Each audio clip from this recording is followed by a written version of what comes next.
Hello and welcome back to Pact of the GM. We are up to episode 6 now, in which a collection of unlovable misfits all come together to pledge their souls to myself, the GM. We were hoping, as we are every week so far, to have the wonderful Travis Willingham with us tonight. But unfortunately, we believe he heard a rumor that we sometimes like to run a little bit of horror in our games, and fearing for his own mortality, we think he's elected not to join us. However, hopefully we can convince him to give our little game a go next week. Now, before we get on to what's happening and kicking off right where we left off last time, as always, we like to go over and just remind ourselves, and you, and myself, about what happened last week. And having not done one before, we are going to the last player to give one of these before we recycle. Keth, could you give us a rundown of what happened last week, please? Yes, I can. And I'm just going to say that I hate this, and I hate Alex for making me do this. So, last time, there's been some weird writing appearing in Durgis's book. Apparently it's from his grandfather. We don't really know how it works. But in the book, there was a location in specific that I can't really remember what exactly said, but it was somewhere out at sea. So Durgis took command of the ship, and we went over. When we were there, Geronimo did some of his expert tinkering to Brannon's hat. He turned it into a diving helmet, so Durgis could actually go underwater without drowning, despite trying to drown himself in the first attempt. When he was down there, he found a chain, and obviously he just pulled on it, because this mysterious chain, just going to give it a go, and a scalding hot Santic egg rushed to the surface. It was some kind of relic from Durgis's clan. So he just kept it. We haven't really gotten any further on the egg, and I'm sure we're going to come back to that. After that, we went back to Storia, and we picked up Ralt. We tried to pick up Durgis's little no-mess girlfriend, who he has the hots for, but she didn't want to go. After that, we sailed up to Norcliff to find Ralt's girlfriend. They met, they kissed, they had a lovely time, they danced, we drank. And we ended the session with Durgis and Baron having signed up for a tournament, and the pairs were just being called out.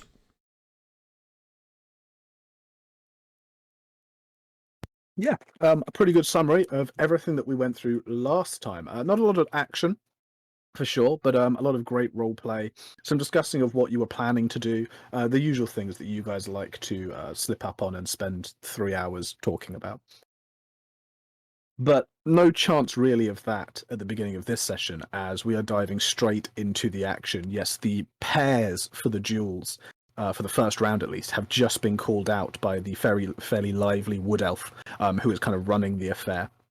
And he has just gestured across the road a short ways down a dirt track, and is leading you there with this clamouring gang of folk and peasants who live here, all discussing, I was going to say bated breath, but honestly in great excitement, quite loudly, about who they have their money on, who they think looks good, what they're expecting to happen. A few of the names come ringing out as regulars that people recognize from before, and you are led down past a few kind of the trees that are still standing into a kind of clearing that has a slight dip in it. You know, half of this circle clearing, if you will, is covered by this raised, slightly cliffy-like ledge, and then it kind of levels out as it runs down to where you're arriving from.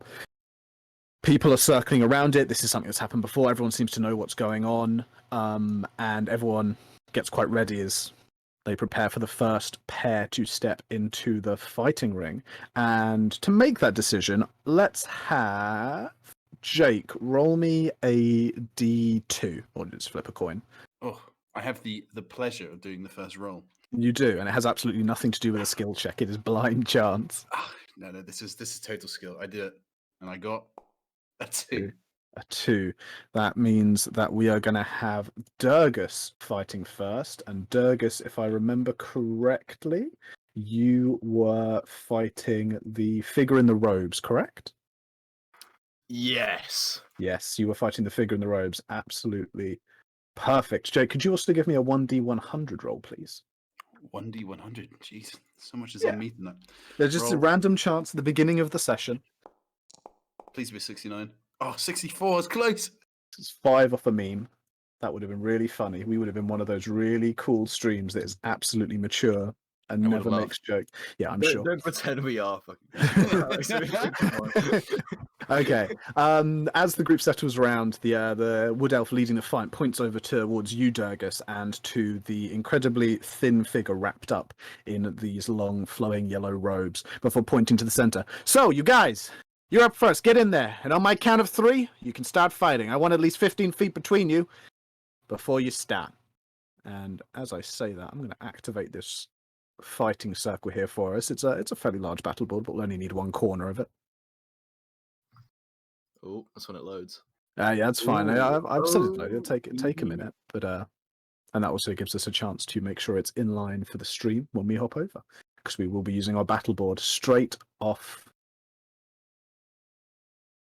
So we have Mr. Durgus fighting first, who is there. He's going to need to be in there, and we have the individual he is fighting.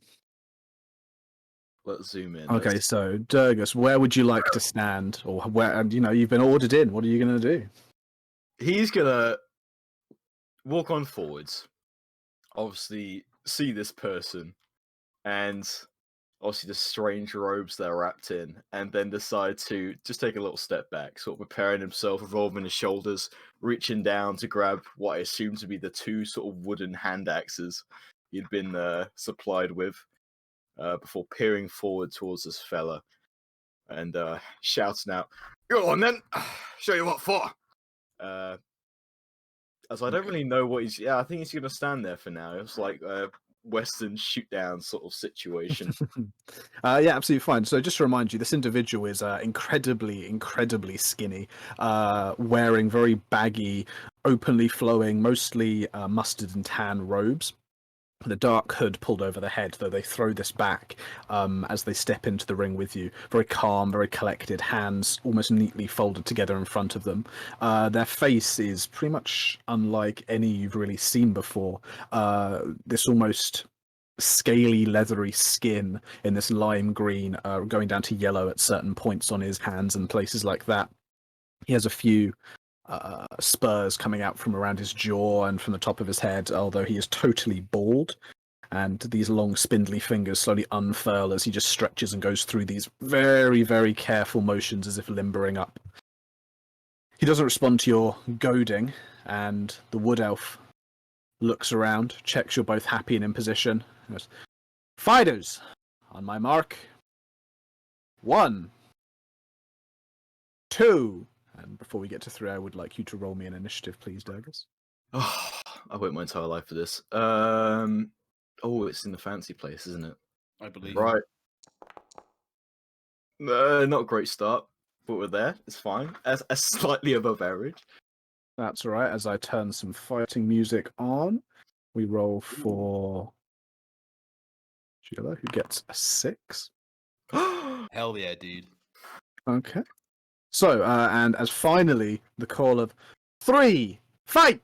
And immediately, everywhere around you, there is this huge roar of encouragement and almost joy at the fact that the fighting's about to start. People are delighted. People are cheering. You don't hear anyone shouting for you, Durgus. They don't know your name. But you do hear a couple of people call out that their money's on the dwarf.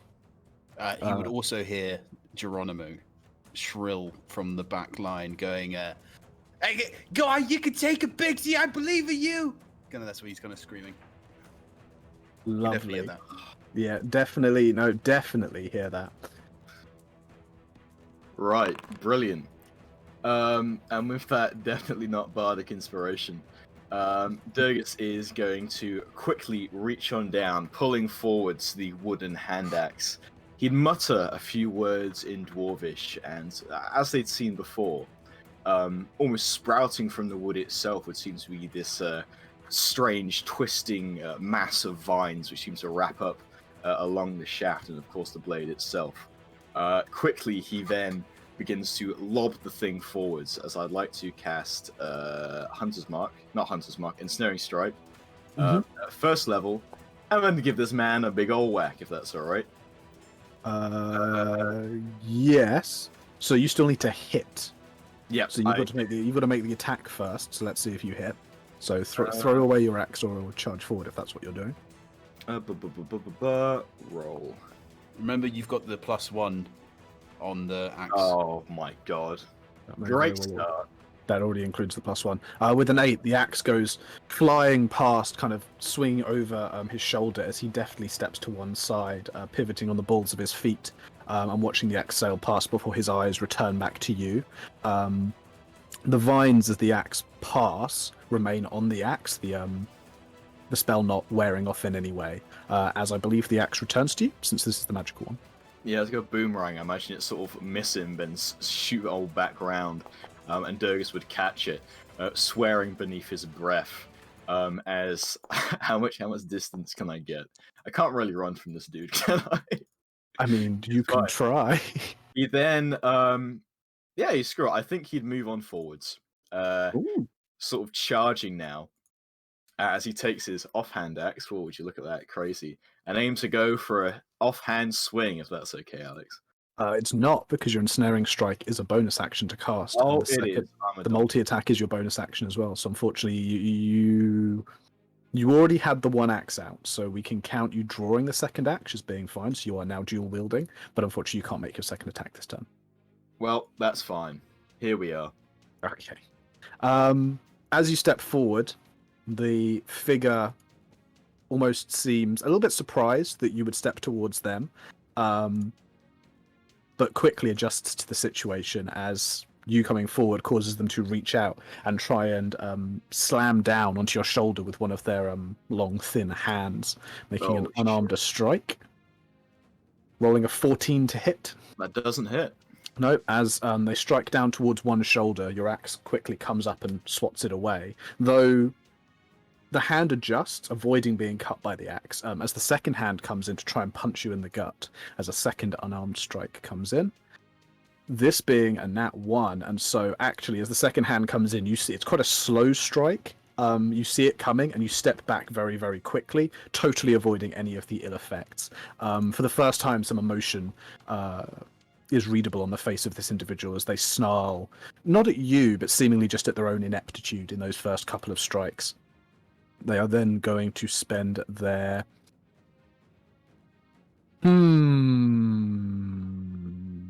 No, actually, that's it. They're going to stay right in your face. Okay. So we go back to you.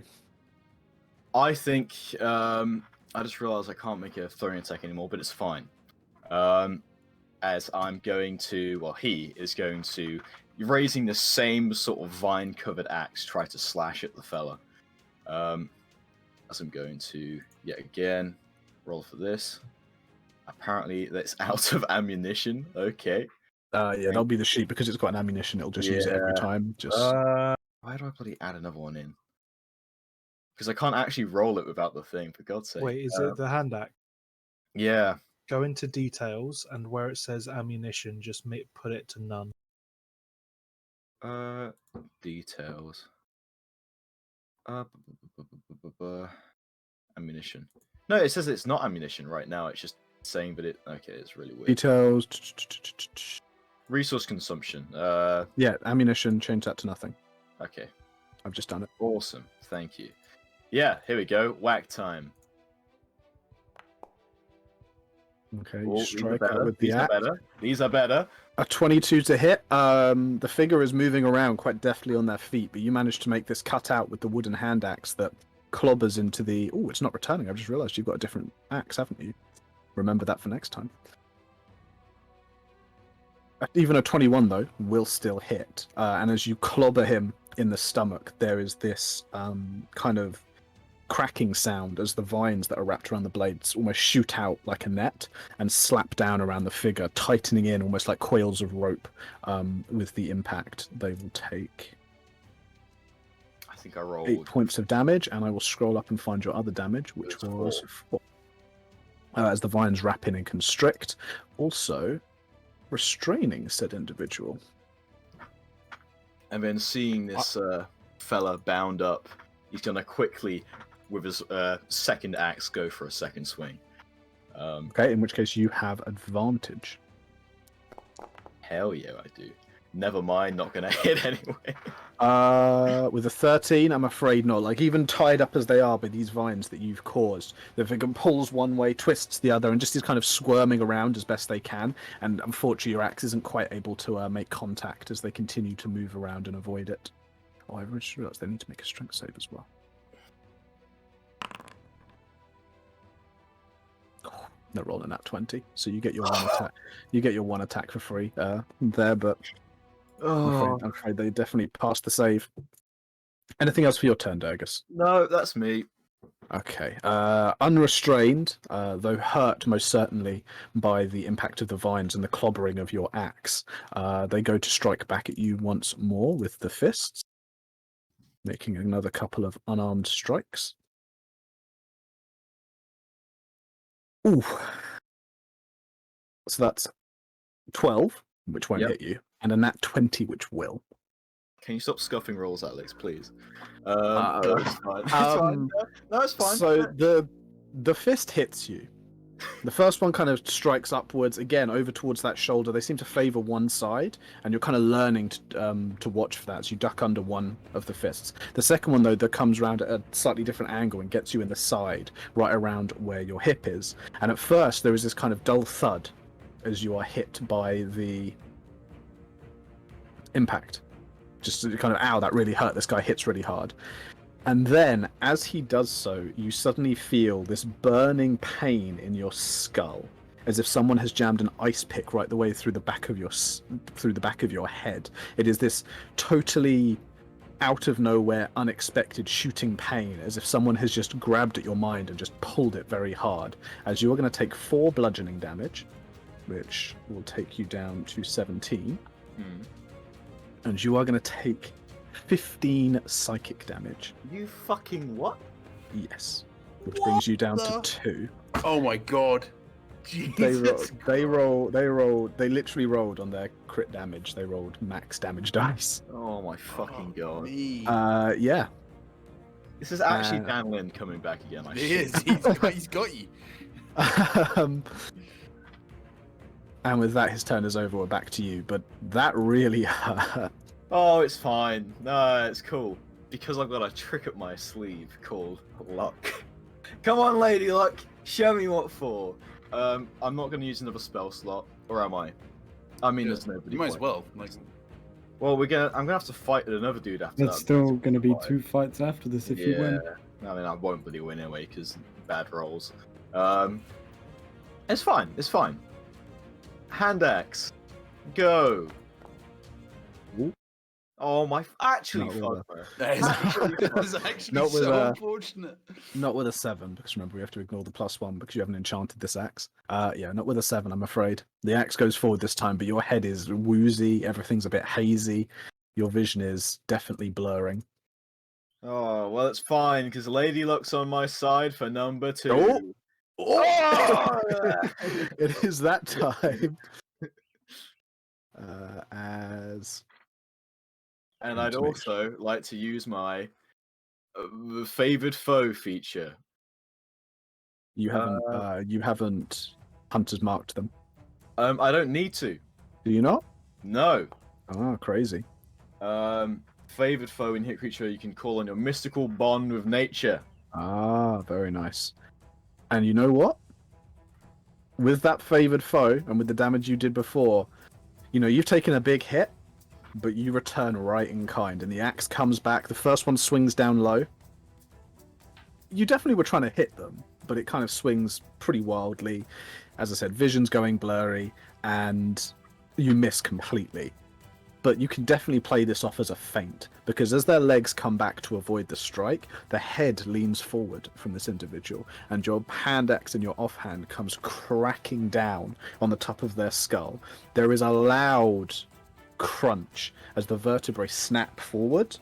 The figure drops to the ground, splayed out almost in that kind of like spider spread, and then just remains very, very still. This lasts for a couple of seconds. There's a pause and a kind of lull as everyone waits and looks towards the wood elf, and then a call of, and the dwarf wins! Congratulations! And that congratulations is immediately totally blown out of proportion as everyone begins cheering and shouting and yelling at your successful victory. Knocked him out.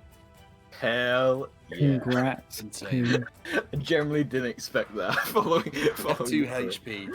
Oh my god, it's fine. Not That even favoured close, foe did it. That Not favoured even foe close, did it. baby. Yeah, so he's gonna raise sorry. both hands into the air in triumph. He tries his best to do some sort of victory thing as he takes both axes and sort of yells out, like, "I bloody did it!" Before taking a step backwards, feeling a little woozy. He holds there for a few seconds before stepping forwards again, clearly trying to, not show the pain coursing through him as he peers towards the wood elf. Right, what now? You take a break, friend. Take a break. He gestures back to where you had been standing. Have yourself a sit down, strap yourself up, get your senses back together. You're not looking so good. He kind of waves a hand towards your eyes. Your eyes are definitely struggling to follow that. You see a couple of hands for a moment. Meanwhile, you guys, he points at some random strangers. Help me get Jilla up. Come on. And wanders over, and as you're allowed to step off, the wood elf and a few of the onlookers grabbing a hold of the green individual, lifting him up, noticing that he is just non-responsive, definitely breathing, but just totally knocked out, and they drag him off to one side, where he can receive some medical attention. Yeah, and he's just going to sort of waddle back towards the bunch and sit down on the rock as he tries his best to sort of calm and, I don't know, I wouldn't even say patch himself up, 'cause I don't know what I have to patch myself up, but you know what, he's there, he's having a good time. I will So- allow you to spend hit dice as if this was a short rest. Okay, I will do that if that's the case. Yeah, go for it. It will be, if I just do this, is that okay? Yes. Ooh, 11. Okay, that's not bad. Geronimo's gonna walk up to Durgus, and seeing him not looking so good, he's gonna kind of give him grab him by the face, kind of like the beard a little bit, give his head a little slap just to test the reactions, and go, "Hey, you're not looking so good, Bigsy. Do you want me to fix you up?" The head slapping is definitely not what you needed. This is the thing that hurts the most. Yeah, and as his head sort of slaps from side to side, he goes, "Stop that!" Reaching forward to try and grab Geronimo's hand quickly before sort of realizing what he said. He goes, "Well, if you're willing, I'm not going to say no." Geronimo squeals as his hand is clasped by the the firm, girthy grip of the door. Mature, by the way. Yeah, sorry. And he's gonna kind of pull out from the grip and get out his wrench and go, just stay still. I'm gonna fix you up. And he's gonna bonk Durgus on the head with the wrench, but instead of it being the painful physical nature of the wrench, instead it would be a cure wounds. Ooh. If I can Go and cast that away. how do I cast this? So I just press Just click that. When you hover over the spell, you just click the dice that appears. and it's level 1. There we go. And you got 11. I think that might bring you all the way back. Oh, that's it. I'm back. I'm back, baby. There Yeah, we for a go. moment you kind of get bonked, and I don't know where you rolled your favoured foe again, but sure. Geronimo is now favored foe. Yeah. Alright. You were so happy with the result that you just cast favoured foe. No, with the attentions of Geronimo, and that kind of heavy bonk that at first you were like, "What the hell's he doing? He's just going to hit me." There is this kind of strange, almost like ticking clockwork noise in your ears, and the pain in your skull begins to fade, and you look down, and the bruises suddenly don't hurt so much anymore, and you realize you're in pretty good shape again. You feel just as good as you started, a little bit more tired maybe, but you feel good. Just in time for the wood elf to be taking his place again, as he points at Baron. He says, "And now you fella, you're up next. Go on, get in there." And as he says that, he then points over to the woman with the spear and says, "And Tempe, you're fighting him. Go easy on him." He waves his hand at Tempe, kind of wiggling it from side to side, and she just smirks as she steps up for her fight as well. Yeah, Baron would look to the party. Wish me luck. By all accounts, he seems to have a lot of confidence in her. And he'd step forward into the arena if I could move. Well, so did that gimpy lad, but I showed him what for. You'll be fine. You should be able to move.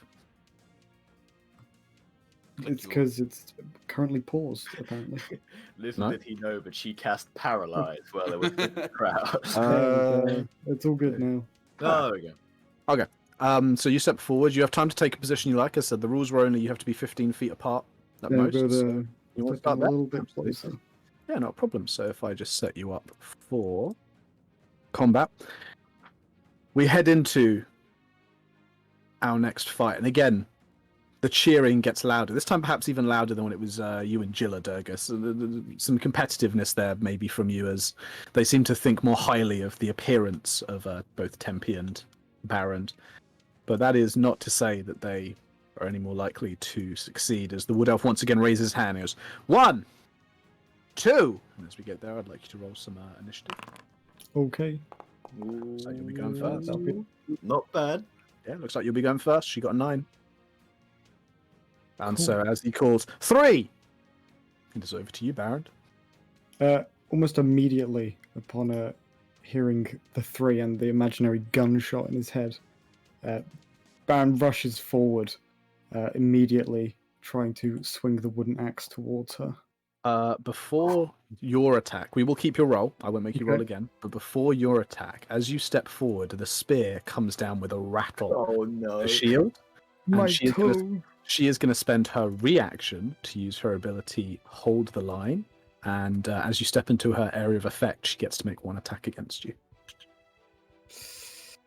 She can try. And she certainly will try, but a 9 I don't think will do it. So as the spear jabs out, you kind of dodge to one side, getting around it as the axe cleaves round in this big hit, aiming for the shield, or aiming for the side, sorry. The shield comes out to block it, though even as she blocks it, that you feel the shaking and the shuddering in her arm as the whole thing is just wrenched into her side with this big oof and this impact.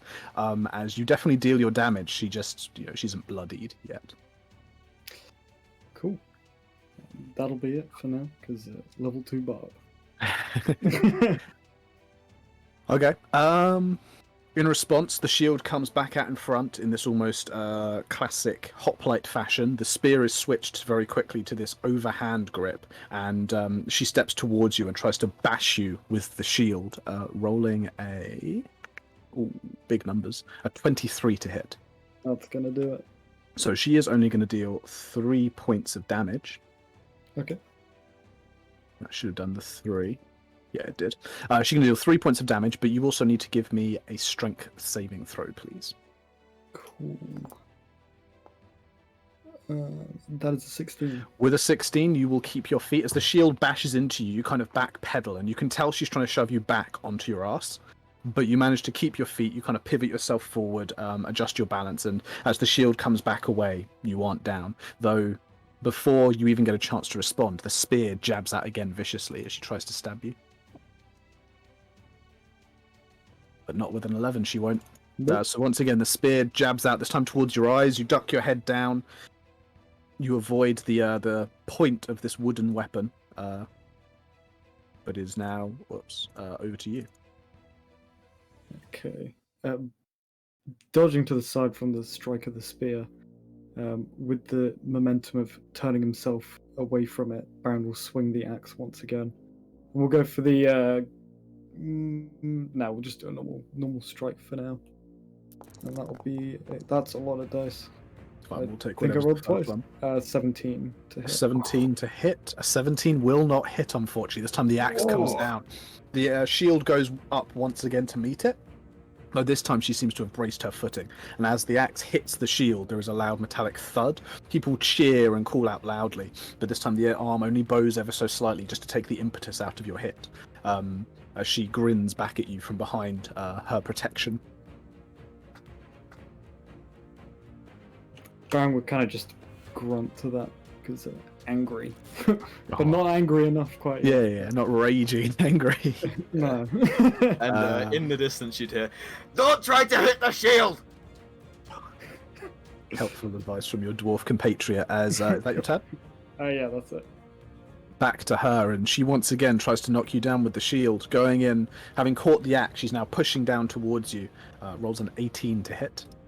Yeah, that hits. Again, only 3 points of damage, so nothing much, but I'm going to need another strength saving throw. as she once more tries to push you back onto the floor.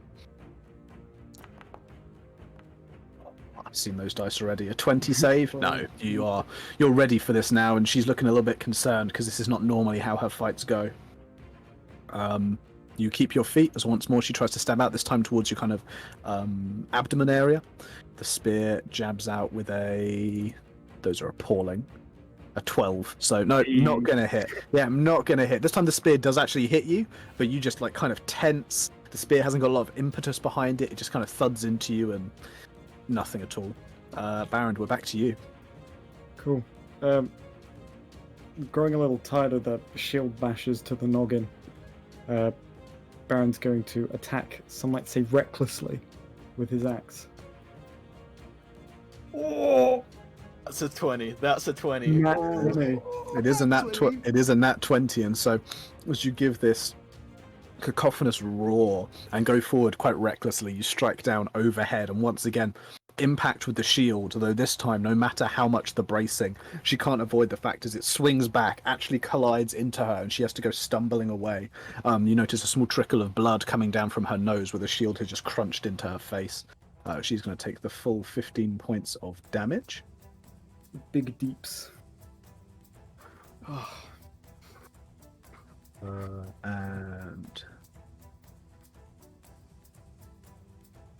anything else? That'll be it. Okay. Keeping it lively, she's going to move around you a bit, Ooh. just to get to this side, before once again going in with the shield, seeing if changing position helps at all. And she will have advantage because you attacked recklessly. Yep. She rolled an 18, dealing 2 points of damage, Okay. but requiring that another strength save. Yep. And with a For a 12, you will fail it. And so this time, kind of having gone in so recklessly, you're turning, but you're pivoting just too fast. And as the shield comes around and strikes into you, it knocks you flat onto your bottom. We'll do you a nice falling man logo to show that you are now prone, which she now makes an attack with advantage. Oof. Which, with a 17, That hits, yeah. with a 17 she will hit, and I just need to double check. I don't think prone has any effect to like what the damage type is. I think it's only if you're... Just advantage, I think. Yeah, I think so. Yeah, it is. So she hits you with the spear, though it's a pretty pathetic strike. She's not looking like she's in great condition, and the strength in her arms is failing her somewhat as she manages to jab down, knock you in the side of the head, and you will take 2 points of damage. Okay. And that's her turn. Cool. Well, knocked down by the spear, Baron's immediately going to try and get back to his feet as he receives a bit of a slap to the side of the head with it. Bring himself back up. He's going to do the old classic maneuver and swing at something hard. Oh my Reckless. god, no way. For an No. 18, not reckless. An 18 will hit. So as you're standing back up, you kind of lunge towards her, swing out and underneath and strike up towards her. As she takes this big blow to the side, kind of around where her thigh is. The leg buckles slightly, and she only just manages to push herself back upright. As she grits her teeth, she is clearly barely in there. Barely in there indeed. I believe. I don't believe. want to waste the rage on the first fight. Don't waste it then. That'll be it for now then. That was lovely of you to do there, Jensen. It zooms in on it, Jensen. It does zoom in on it. So he's just moved the whole shit. stream and everything. Thanks, We got a Jensen. highlight on my... We did. We get a highlight of Jensen's useful comment. Meanwhile, Baron, at the end of your turn, we go back to Tempe, perhaps for the final time, as she will just try and strike you with the shield once more, desperately swinging out with one arm as she rolls a 7. So the shield is going to kind of lunge forwards, but she kind of was off balance from the strike that you've given her, and as she goes forward, you manage to knock it down with the pommel of your wooden axe, as she then follows her strike up with a strike with the spear, rolling a 15 to hit. Just about hits. which means she will deal 4 points of damage. Okay. Before she considers her position and then elects to try and back away. Would you like to spend your reaction to attack of opportunity? You know it. Go for it. Make an attack. Keep So rolling. Double roller. 22. 22. She was banking on you, kind of missing with this strike or protecting herself with her shield, but you are quicker than that. And as she takes her first step back, her head turns to check her footing for a moment, and as it does so, you strike while she's not looking, and there is a loud thump as you hit the back of her shoulder. She stumbles to the ground, dropping the shield, which then hangs kind of loosely on her arm, the spear skittering off to one side. She hits the ground and cries out in pain. There's a pause, and then she hits the dirt and then just waves her arm. And again, everyone breaks up into this loud chorus of cheering, everyone delirious and delighted at the conclusion of your fight. As she rolls over, looks up at you, and then just grins, and then does kind of like a milady tip of a fake fedora towards you, as if good fight. Yeah, and Baron will kind of return the gesture before stepping forward and offering to help her up with anyone else who'd come in. She accepts your arm. You kind of help her haul herself up. She recollects her things, holds the spear, taps it very gently on your shoulder, and goes, "Hey, good luck going forward." And gives you a curtly nod of a fellow fighter. Yeah, and after that, he would return back to the party. Yeah, she makes her way over and sits herself down. The wood elf joins in the cheering before calling out, "And so there we have it, the second bout. And another win for these newcomers." He points over to you, who are standing roughly in a party. Does anyone think they can beat him? Well, we'll find out in the second round. But before the second round, we have another fight. Maybe even two. He laughs. And people still seem in very good mood through all of this combat. As Baron makes his way over to you, sits himself down and perhaps gets up to his own strapping up of wounds and just checking his bruises and things like that. Baron, you are allowed to roll a hit die to recover. Nice. Someone wanders over towards Geronimo and Natara, giving Geronimo a little tug on his sleeve. Geronimo, as you look round to see who this was, you would notice a very hunched, very thin, almost skeletal figure wrapped up in a very dirty cloak. His face is drawn in and quite taut, as if he hasn't eaten recently, and his head is actually facing just slightly off from you, as his eyes are these blind, milky orbs. In one hand, he has a cane which gently taps on the ground again and again and again.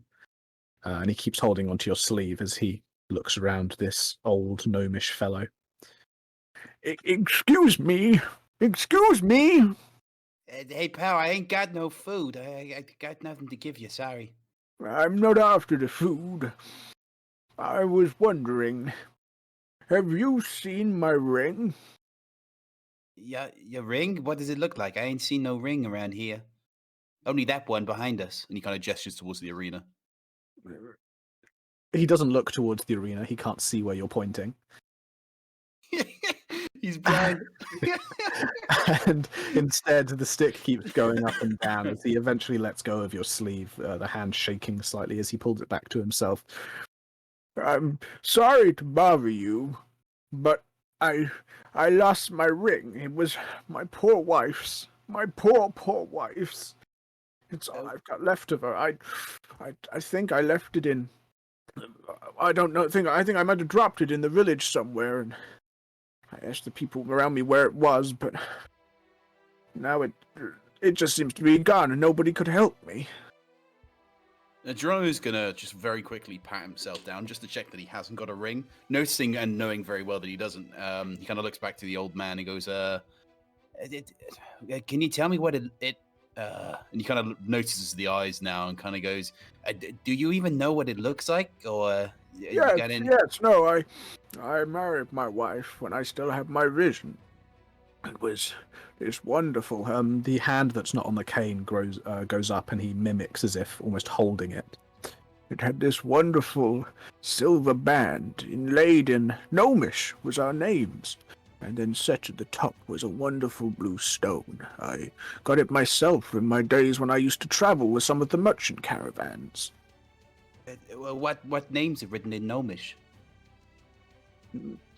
Our names. My name.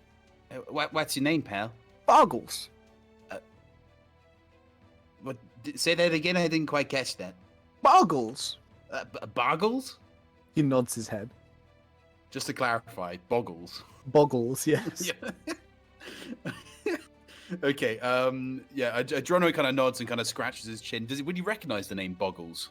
You wouldn't recognize the name Boggles, no. Okay. Okay. So he nods his head and goes, "Well, it's a pleasure to meet you, Boggles. My name is Geronimo, but most people call me Toast." It's nice to meet you, Toast, but I was really hoping you might have seen my ring. I ain't seen it, but I can take a look for it. I'm watching for my friends. I don't mind helping out a fellow gnome when they lost something. I know what it's like to lose. If you find it, see if you can bring it to the guard. There was a guard around when I lost it. Could I not just bring it straight to you, or? I'll be moving around looking for where to find it. I don't know where I'll be, but the guards are always around, and they know I'm looking for it. As he says that, he taps the cane. All right. Okay. I'll give it to the guard, and if I see them. Thank you, young man. Reaches out, kind of swings wildly, expecting you to be somewhere you're not, and then slowly fumbles around until he finds your arm, and then taps it very gently. Now to find my way back to town. With that, he turns and begins tapping on the ground. Yeah, Geronimo, as his hand is taken by the old man, he sort of like reaches up and gives his sort of the old man's face a little pat. Just to kind of, I don't know, like just to clarify that he's got the right person. And then kind of like, as the old man kind of goes off looking for town, he sort of like kind of tries to angle him in the right direction. So at least, he's going forwards the right way. He seems to there's no resistance. He seems to appreciate the gesture as he waves the stick over his shoulder. Thank you. As he begins to tap on his way out. Yeah, you have a nice day. I see you. Mm-hmm. He's going to look back towards the others. What was he after? Some old gnome bloke trying to find his wedding band. Seems like he lost it. It's a bit weird that he wanted to take you to the guards, though. I mean, I guess maybe. It's not like he didn't exactly find it himself. And good fight, by the way, Baron. Or Baron. Thank you. Feeling relatively well after it, to be honest. Did your head sort of explode when she hit you, by the way? Baron kind of phases out for a second. What was that? Oh, no, it's nothing. Oh, okay. Yeah, I fixed up old Bigsy here. He wasn't looking so good. Got something. It seemed like he got a bit of a headache. Yeah, I mean, he must have been using some solid magic or something. I mean, when he hit me, my head just, and he sort of, puts his hands out and he does this whole sort of exploding out his ears gesture. I do find it a bit odd that there's magic in a fighting ring. Well, I'm not adverse to it. I mean, do you see my funny stuff? Yes, I can't think that I've seen anything like it before. As a note, given training, could Brannon and Natara give me Arcana checks, please? Okay. Ooh.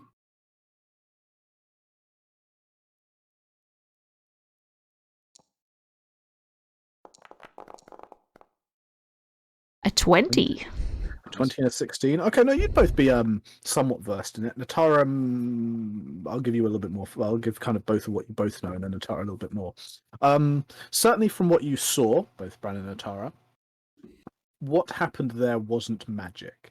As you understand it, magic has components, as it does in D&D, and these components need to come out in either quite obvious gestures, or they need to have spoken commands. And sometimes, as you would well know, there are sometimes actual things that you need to be holding, or specific objects that you need to have on your person that you are using when you cast a spell. That's how the magic is commanded. The figure fighting Durgus didn't do any of that. None whatsoever. And so whatever magic, air quotation marks, he was using couldn't have been magic, because that's not how it functions or works. Something else must have been going on. Natara, the bit extra that you know is that you, in your time with Shade, did come across some research that another member of your cell was operating on. The research was into psionics and people having abilities that they could command simply using their mind, very similar to some of the abilities that have manifested in yourself. This could be a form of that psionics, or what that individual was using could have been a form of psionics.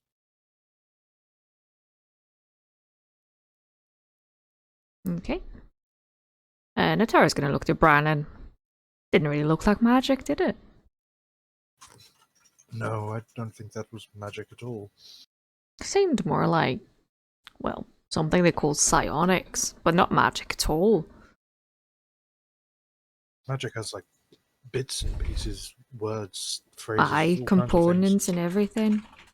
He just seemed to point it at you, and Aye, it happened. nothing magical about it. No, I think I've got something wrong. That's called punching. What?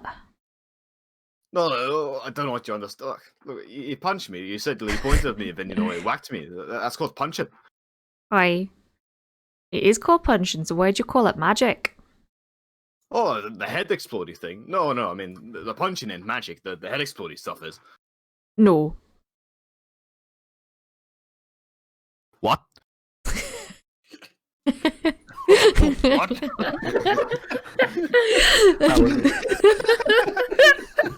I don't know why that tickled us so much. No. What? Is this kind of great dialogue that people tune in for? Someone get like Oblivion music over that. Goddamn sorry. I fought mud crab stuff and then whatever. Jared needs to do it. So yeah, a response randomly of what? Yep. No. It wasn't. Right, he's just gonna turn his head now. Clearly, not ready to engage in some sort of great debate over what he thinks they're talking about is punching. He's gonna turn back towards Baron. He goes, so, who do you think will be facing next? Baron looks a little deep in thought, clearly confused over magic and punching, and Durgus shouting what in his ear. Regardless, he'd turn to him. Oh, I couldn't say. I suppose it's just pot luck, really. What about you? Well, I got my fingers crossed I'll be facing that, well, and he just sort of peers over towards the strange sort of beastie looking thing over on the other side of the arena. Yeah, the bugbear who still sits next to this tree, mace over their lap, shield almost leaning up against the tree as they watch very patiently. Would bugbears be relatively common? Not common. They don't turn up everywhere. They're more. They're still considered a rather barbaric race. Though certainly not monstrous. You know, bugbears are civilized in the sense that they have a language. There are certain bugbears that have been fully accepted. Some may have come through your hometown at one point or another. But similarly, there are others that are kind of, giving the rest of them a bad name. There are some horror stories of bugbear attacks at times. And he sort of gesture over towards this sort of large, imposing figure. He goes, I bet that thing over there is as dumb as a... Well, he sort of seems to think for a moment as he's trying to think of a metaphor. Either way, it's... I imagine it's, quite... not very smart to be able to move that sort of thing. Confuse it. Yeah, Baron kind of takes a deep breath. Well, I can tell you that you're more or less spot on in most regards. very slow, Exactly. but they hurt if, well, you let yourself get hit. Hey, and that's the big F. Well, we'll see. I'd rather not fight it, but we'll just see what names come up. He kind of dismisses it away. And over the course of the next few minutes, you watch as a number of fighters step into the ring, exchanging blows quite viciously with their wooden weapons as it goes back and forth. And slowly but surely, the number of fighters is whittled down by this bracket of fights. Eventually, the victors step out and don't collect together, though there's those who are injured or have lost clearly collect around the southern edge of the ring. As the wood elf steps forward, raises his hands to bring a kind of lull to the cheering, the chorus of good-natured joshing and people who are taking bets. And there's even a few sellers out here who have skins of wine and things like that they're offering to some of the punters as the sun continues to set itself behind the horizon. Okay, the first bracket is over. We are down to our final 4. Peers around, looks at all of you, and then throws into the air this just kind of pair of wooden sticks that kind of fly around, fall down, land in the dust, throw up a cloud. And as the cloud gets kicked up, I would like for Durgus and Baron to give me 1d4 rolls, please. 1 each. 2. 1. That is something beautiful. I don't like think, that. Yeah, I think I know That what's is- coming. That is something beautiful. You can't write it better than this. Okay. As they fall down, there's a pause. Wood Elf nods his head curtly as if he's figured it out, goes and collects the sticks. He steps away, points firstly over towards Durgus. The dwarf, Durgus, will be fighting Crumsha. And then he points behind him up towards the imposing orc figure who stands with this wooden great sword still kind of hefted on one shoulder. She gives a nod, raises a hand, and then slaps her chest as she then stares daggers down towards you, Durgus. This is the biggest orc you've ever seen. This is one big lady. Her hair falls behind her in this almost raven-like portrait. Sorry. Yeah, and obviously getting these daggery stares. He's gonna sort of return the gesture before sticking out his tongue and blowing a big raspberry towards her, and then followed by a big old sort of rude fist which he shakes in the air. Come on then! In counter opposition to Durgus's rudeness, Geronimo's jaw drops slightly as imaginary love hearts pop out of his eyes, looking towards the giant orc. Looney I mean, Tunes love hearts. She is one big, beautiful orc. Yeah. Save it for Resident Evil Village, Jake. As the Looney Tunes style heart thumping pops out of Geronimo's chest, the wood elf smiles and nods and raises his hands again to keep people calm, as they seem to love this kind of rivalry that's already sprung up in a very short time. He gestures for you to step back just a little bit, Durgus. We'll get to you in a minute, friend. We'll get to you. We got the other bracket. Friend. And he moves back. Baron, and then points towards Baron, has thrown up, well, the man who needs no introduction, and he points back over his shoulder towards the bugbear. Gargant! The bugbear stands, draws his weapon and shield quite simply, lets them hang by his side, and stares down towards you, Baron, and for a moment, your eyes meet. And there seems to be this kind of dull, a bit dim intelligence behind those eyes. And then there seems to be a recollection, as if 2 neurons have just fired off all of a sudden, and the eyes narrow as he bares his teeth and begins to snarl quite aggressively. His arms stretch out and he ripples these huge muscles. And as he does so, you can see the hairs flicker up and stretch, causing the symbol of his clan to also ripple with the effect. The Thornback image quite obvious on his flesh. Yeah, upon him kind of making such a display, Baron kind of just grits his teeth, wipes his face, gives a big old sigh. I had a bad feeling this was going to happen. And with that,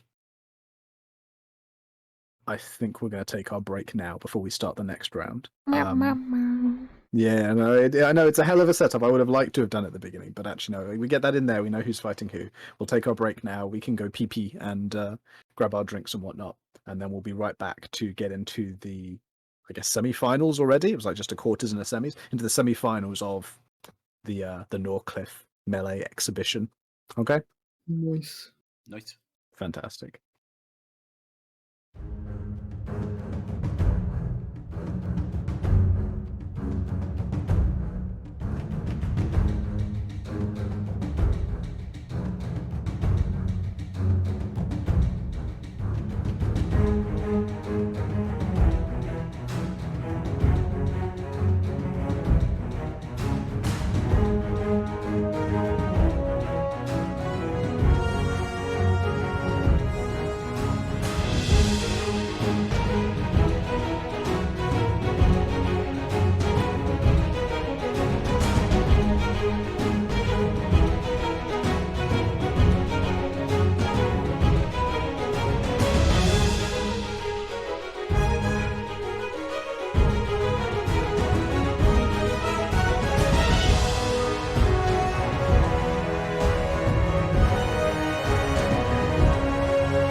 Hello and welcome back. We return as we recommence our melee and get ready once again to look at another couple of fights going on as we head towards our final, in which a purse of 400 gold is on the line.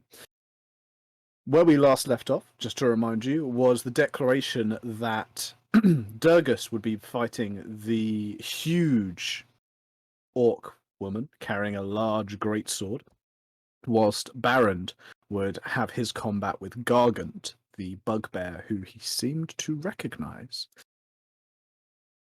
Peering around, I think the wood elf would point to Durgus first and gesture him into the ring, as he then pointed up towards Crumsha, just gave her a little wave, and then wandered off as if he knew already that she knew what to do. And indeed she did, as she just jumps straight down that 10-foot drop, lands with a loud thump, and pushes herself upright as she begins to swing her great sword from side to side, eyeing Durgus up like a piece of meat. Durgus would walk forwards, his chest almost puffed up proudly. He peers towards his woman as he reaches to pull forwards the two wooden axes from his little holsters. He peers towards her, squinting his eyes before raising the axe and, sort of doing like a bit of a beckoning gesture towards her. Ready when you are, sweet cheeks.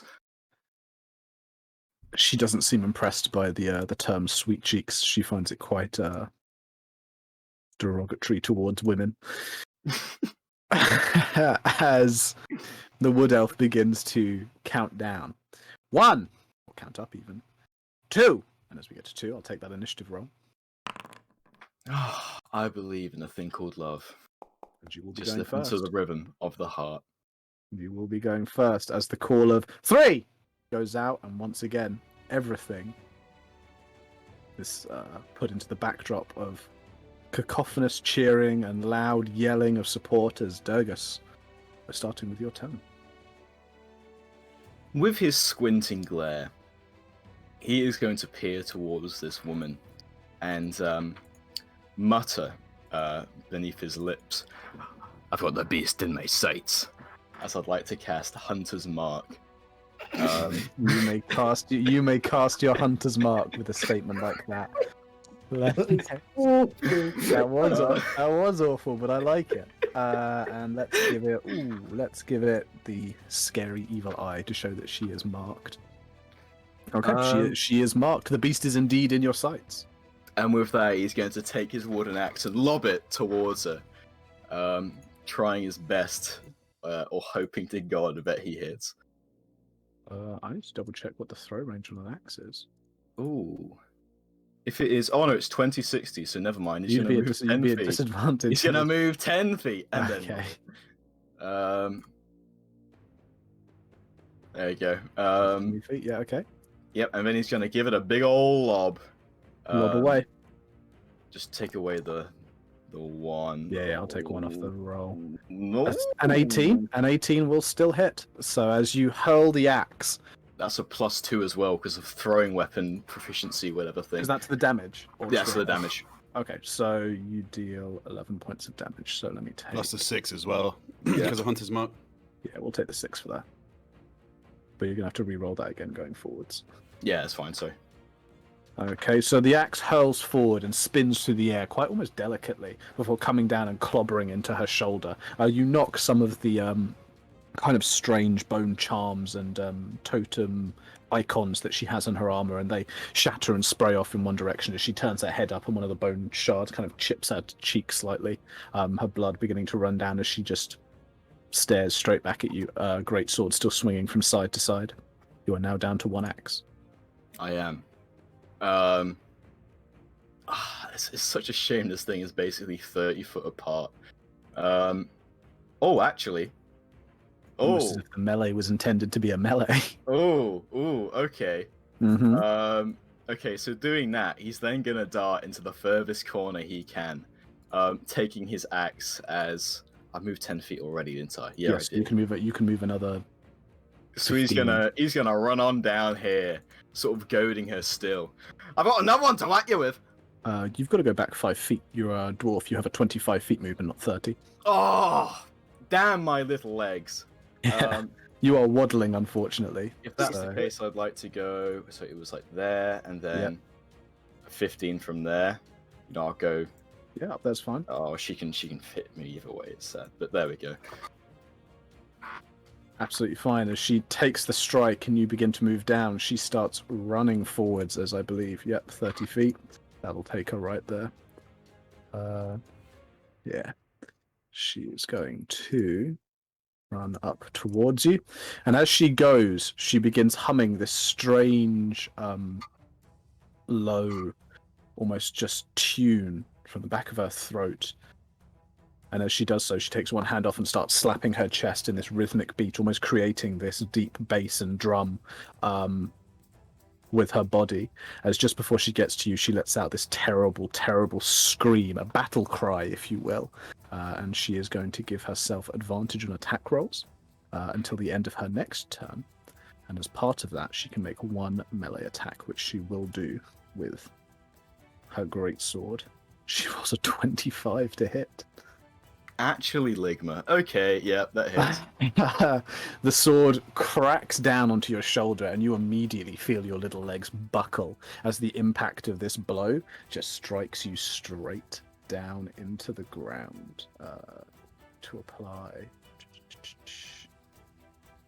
that one, as you are going to take that half 8 points of damage. Okay. Not awful. Could be Nope. better.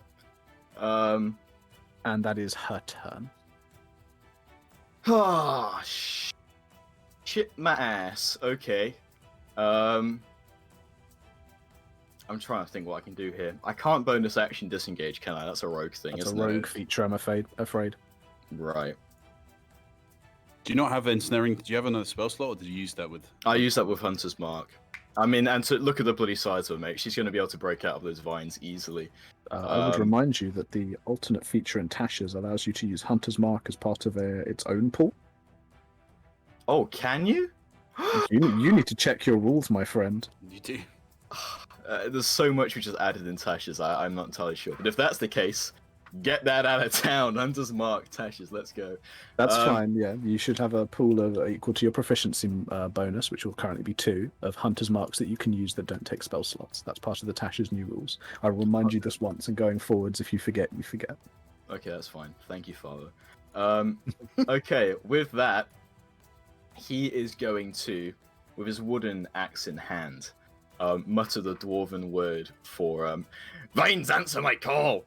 As he's going to smack on forward to the thing again, as I like to do an ensnaring strike, using the of course, wooden hand axe, which just sprout these things. Mm-hmm. Absolutely fine.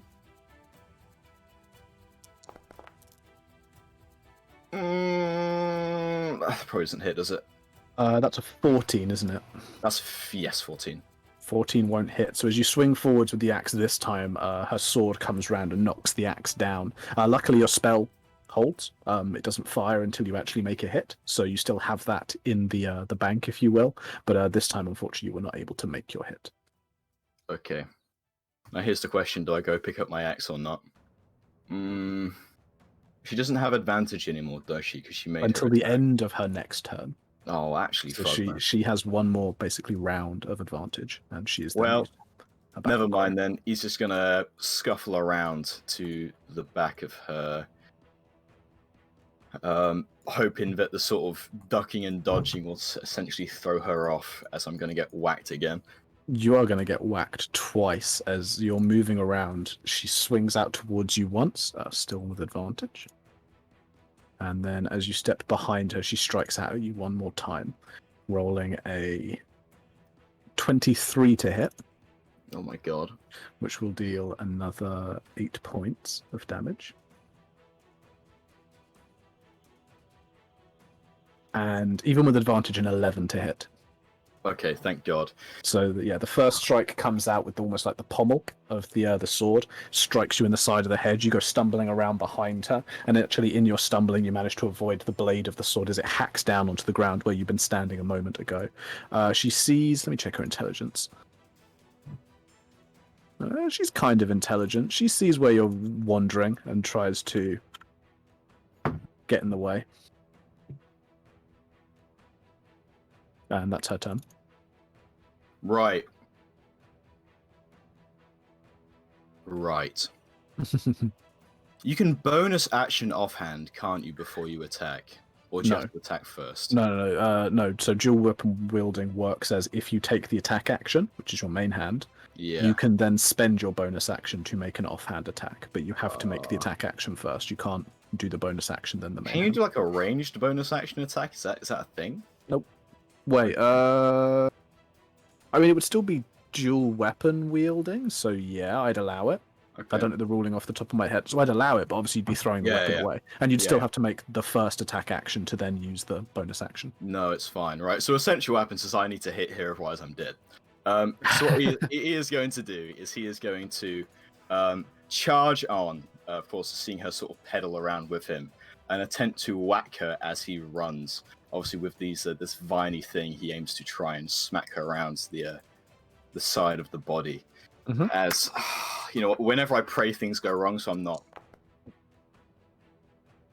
A 15.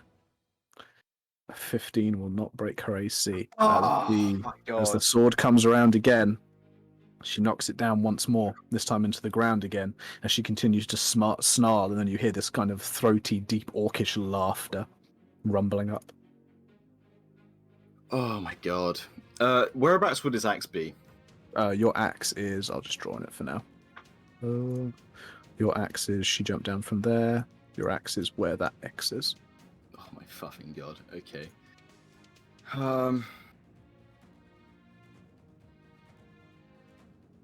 There's no way about it. I just need to risk it, because she hits me again, I'm dead.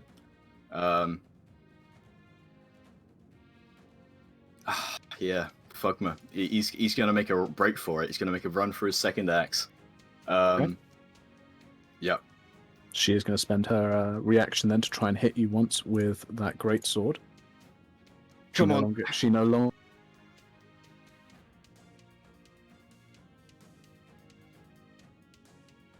to hit. Oh my God, Alex! No! Yeah, Oh, it's fine. an 18 to It's hit, fine. It's fine. dealing It's 6 points of damage. Wait, am I still in? Am I still in? No. Oh my God! She won. As you turn and charge towards your axe, you look away from her for one moment, ready to turn and look back and protect yourself. But that moment is all she needs, and as you step away, she steps towards you, kicks out at your feet, which trip. And as you stumble down, she strikes you in the middle of your back, knocking you straight down to the floor, totally winding you, and knocking all of the breath out of you. Before you have a chance to do anything else, she reaches down, grabs a hold of kind of the scruff of your leather armor, and holds you down there as the sword raises up again, ready to come down once more as you're at your head. And you just hear this snarled, "Yield!" I'm trying to think what Durgus would do here. Sort of winded, panting, sort of squinting a bit as the sun's now in his eyes, and seeing this sort of looming silhouette over him, who appears to be holding a large, scary sword. He'd sort of grumble. What? Seeing as you don't immediately say you're going to yield, she just brings the sword clattering down onto the back of your head, and then everything goes black. And Durgus, you are knocked unconscious.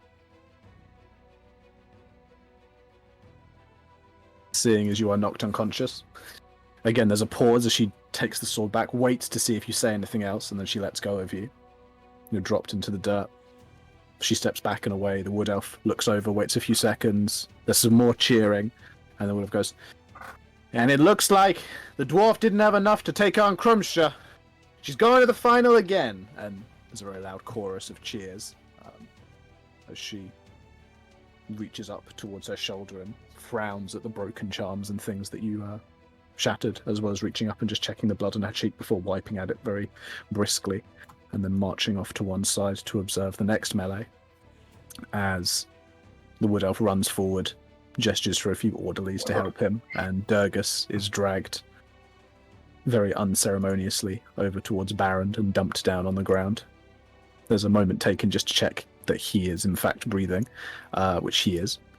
His spare axe is returned to him so that he can collect his actual axes at the end, and he is then left there as the wood elf points towards Baron, points towards Gargant, and says, "And the next fight." Yeah, before stepping up, Baron's gonna kind of pat the unconscious body of Durgus. Well, better luck next time, and he'll just stand up, making his way into the arena. Yeah, and Gargant, simple as he is, begins to slowly wander around the entire long edge of the ring, clearly not willing to jump down like the orc was. He just wanders all the way around and ends up at the very bottom edge there, stepping in, shaking his shoulders slightly as he readies himself up, and then just stares daggers at you, Durgus. Durgus is unconscious. Whoops, I mean Baron, I'm so sorry. Yeah, Baron kind of is just trying to keep himself level-headed before the fight actually starts. And he's gonna get real mad.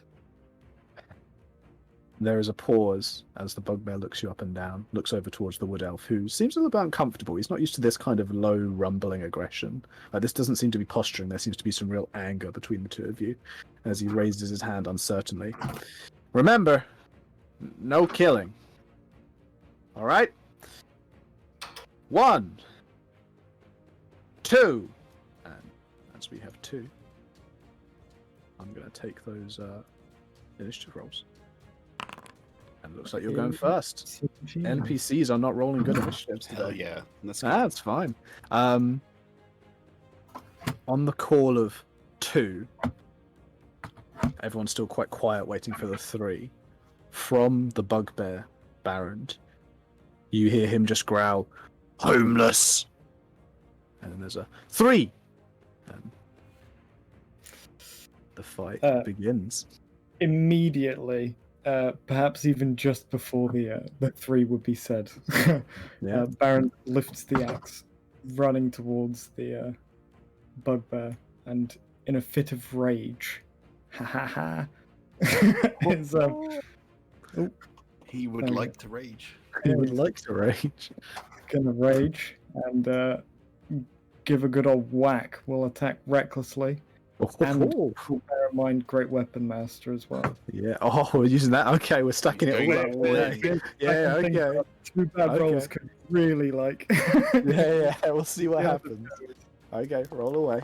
Oh my And god, it all the rolls dice. again, That's a rolls lot all of the- dice. We will Oh, take. 5. We will Nat take that first one, 20. though. Yeah, we will take that nat 20 as the axe comes swinging down far faster than the bugbear can even raise its shield.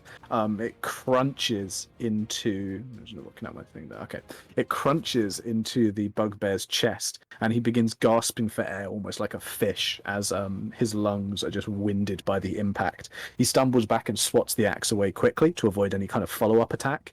But you've clearly caught him off guard, and he is going to take. That would be 20 points of damage. Holy moly! Yes, it will. Actually, it'll be 22 with the rage damage as well. Surely. Yeah, it would. Let's go. Gotta do some of that on his actual token itself. Yeah, you make a big old strike. Anything else for your turn? I think that'll be it for now. Just giving a big old roar of anger towards this disgusting cretin. Well, struggling to get his breath back, he can't quite roar back in your face, but you have left a hell of an opening, and he is going to try and exploit that as he steps forward, using his shield to try and push at you, and then swinging this club out to try and wallop you once and twice with advantage. One of those is definitely going to miss. With a 20 to hit, he will 20. deal. Yep, he will deal 3 points of damage after your halving from being enraged. Mhm. And then he'll make a 13 to hit, which I don't think will do you. So, yeah, he swings out once, kind of hits you in the chest. You just take the impact and you're already going forwards again as the second bow comes down, expecting you to be further back than where you are. And it just kind of lands uselessly onto your shoulder and you just shrug it off easily as you continue your rage and we go back to your turn. We're doing it again. I've got a good feeling. He's got a rhythm. He's got a rhythm. Let's go. Reckless and great weapon again. Oh, Jesus Christ! Wow. Okay, another nat 20. Another nat 20. That's Ow. ridiculous. Unlucky with the crit though. There, unlucky with the ones on the Yeah, crits. the damages have been bad, but That's those are some fine. those are some good to hits. Yes, that'll be So 8 20 plus the damage. 10 is 18 plus the 2 is 20. Okay. With another savage blow, this time the axe comes back, strikes down, and chops into the neck of this bugbear. He actually squeals in agony and howls like a beast as his arm almost seems to drop away limp. He just manages to drag the shield arm up, but he is barely hanging in there. The anger, the rage, the disgust that was in those eyes before just now seems to be filled with fear as he is barely standing on his feet. And we go over to his turn. He is going to try and hit you back. Once more with advantage and with some terrible dice rolls. An 11 on one of them, but a nat 20 on the other. Let's have it. He is going to deal he's going to deal 11 points of damage after your reduction. As you take just club straight down to your face. There is a crunch as it breaks your nose, or flattens it at least, and blood begins to run down over your mouth. He looks like he's landed a good hit, but that's all that he wrote, and it is your chance to respond. We'll go again, but this time just reckless. Okay. I'm kind of scared of it going under the threshold. 2 nat 20s is too good. I'm cursed at this point, definitely. Yeah. Everything's gonna be sub 10 from now on. Just a reckless on this one. Okay. That's a 21 to hit. A 21 to hit. No matter the damage you rolled there, it was gonna. Yeah. There is another shriek of pain as the axe comes back, hacks upwards towards into his ribs. It hits. There is a gasp for breath as he just kicks out everything that was in his lungs, stumbles, fall backwards, arms splay out at his side as he just gives this desperate heave, rolls over, and then vomits from the impact. This acrid stench of someone who's been drinking, emptying their guts, comes up from the ground, and people begin cheering, and there's a chorus of Baron, Baron, Baron coming from the crowd as you stand over your defeated foe. Yeah, with the bugbear in a much more weakened state, Baron's simply just going to spit up the blood from his nose onto him. Murderer. And just walk back off. There's certainly no response from the bugbear to your very unhealthy gesture in these COVID times. He's left lying there for a moment, just kind of catching his breath, heaving, still retching a little bit before he slowly begins to crawl off to one side, sits himself down next to Tempe, and Tempe reaches down and pats his shoulder very gently, and then just looks up to you and gives a little nod as in, that was pretty good. The wood elf had his hands raised as if he was about to do something whilst you were standing over the bugbear. But then as you walk away, his hands lower. He watches you go and nods his head appreciatively before saying, and it seems like we have the final. Baron, through sheer force of will we have not seen in some time, will be facing our current champion, Crumsha. We will get started in that in just a few minutes, but fighters, please take some time, see to your wounds. We'll have a good fight here at the end. And I think returning back to the side, Baron's just going to kind of be sat on the grass, holding maybe one of his sleeves up to his nose, which is just pouring blood out like a tap. Yep. Just kind of looking over to the rest of the party. Can anyone do anything about this? You don't look very well there. I was gonna walk over and put a gentle hand on his shoulder as she casts Cure Wounds.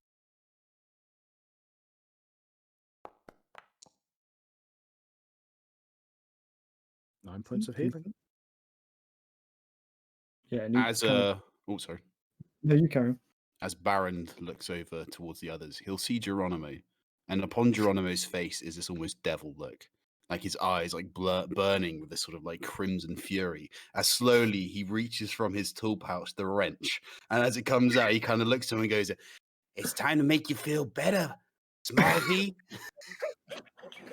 He's gonna walk over to him and looking towards that bloody nose with the wrench. He's gonna go bonk.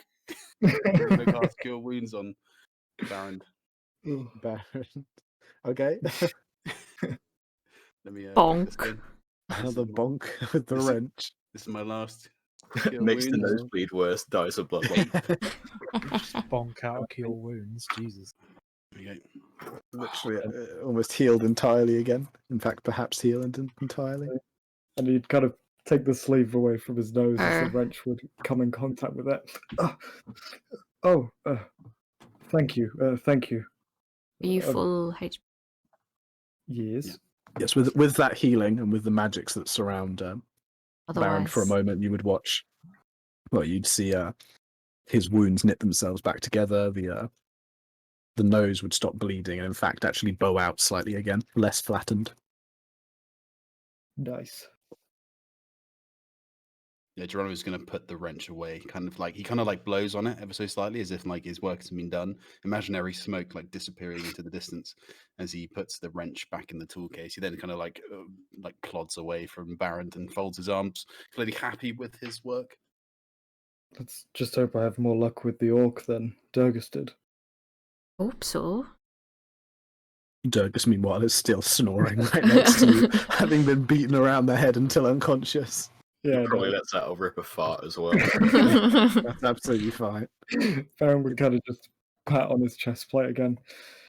Yeah, he'll be fine. And those minutes pass as you watch as Crumshaw appears to be rubbing some kind of salve into her cheek, grabbing the kind of broken pieces of her charms and just stuffing them away in pockets. And then there's a lull as people seem to notice the wood elf stepping forwards again. And now, as the sun finally sets, we have our final. Baron, the Barbarian. There's a cheer from their all quarters as he gestures for you to step forwards, pointing towards the kind of rough middle of the ring. And in he'd go. And Crumsa the champion. At that, there's an even louder cheer as she steps forward as well. Only 5 feet away from you, the wood elf stood between you. You are both fantastic fighters. We are proud to have you here today in the village of Norcliff. I can promise you, for having made it this far, tonight's room will be on the company. And for the winner, the purse of 400 gold pieces and a free 3-course meal from the director of the Docklands himself. And there's a kind of more polite, less raucous cheer from people around who are just excited by that, but still really just want to see blood. The wood elf looks between you. The rules, however, remain the same. I don't give a shit how much you want the gold. I don't care how much you need a 3-course dinner.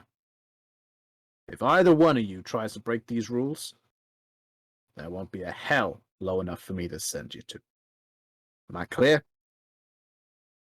Yeah, and Baron would first of all look towards the wood elf, giving him a nod, and then up towards the orc. Also, just kind of giving her a deep nod of respect. Cracking. Yeah, his- sorry. That's good. The wood elf first looks, takes your nod, accepts it, smiles, then also looks over to the orc. The orc woman basically shares the nod that you made to the wood elf, sees you, and then she reaches up and she taps her chest once in respect and then bows her head. Not a nod, but actually bows it properly, then raises it up and then begins to swing the sword from side to side, limbering up again. Fantastic. Pick your place. Go stand in it, and on my mark. And with that, the wood elf backs away to the side again, as the orc waits to see where you're going to go stand. Baron would take only a few steps back. She nods and then backs right the way up to the edge.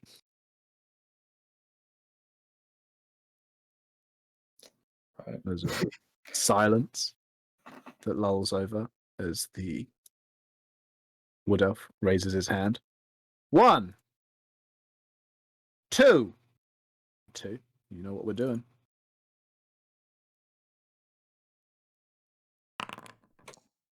That is a 19. 19. Yeah, very nice. You're going to be going first again.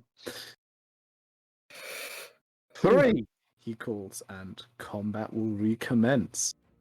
Baron. Nice. Let me just check. I'm probably actually. Okay, that's still in range. Very much like every other fight, Baron is just going to simply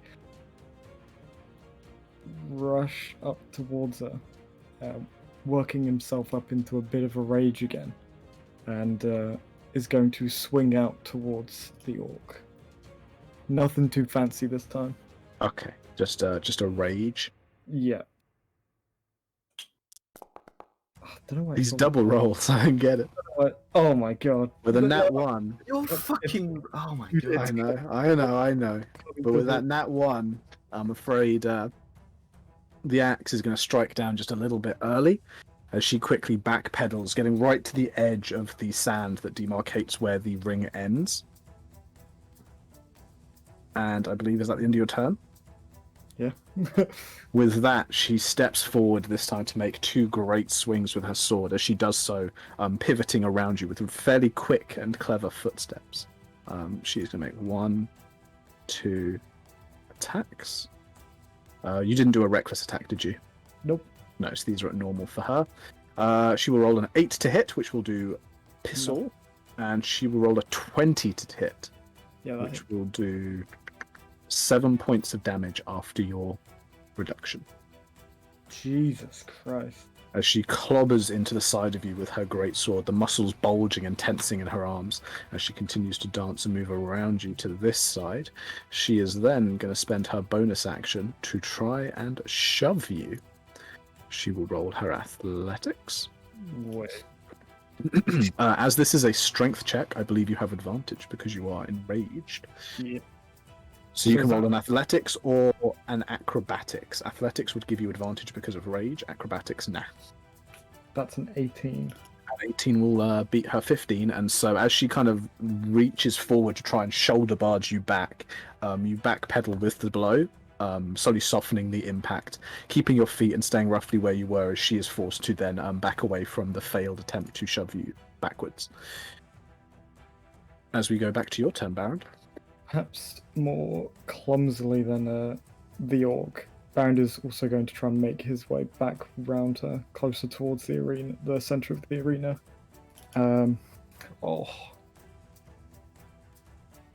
Let's do it. We'll do a big attack. We'll go for reckless and great weapons. All the money, okay. We're going in this time.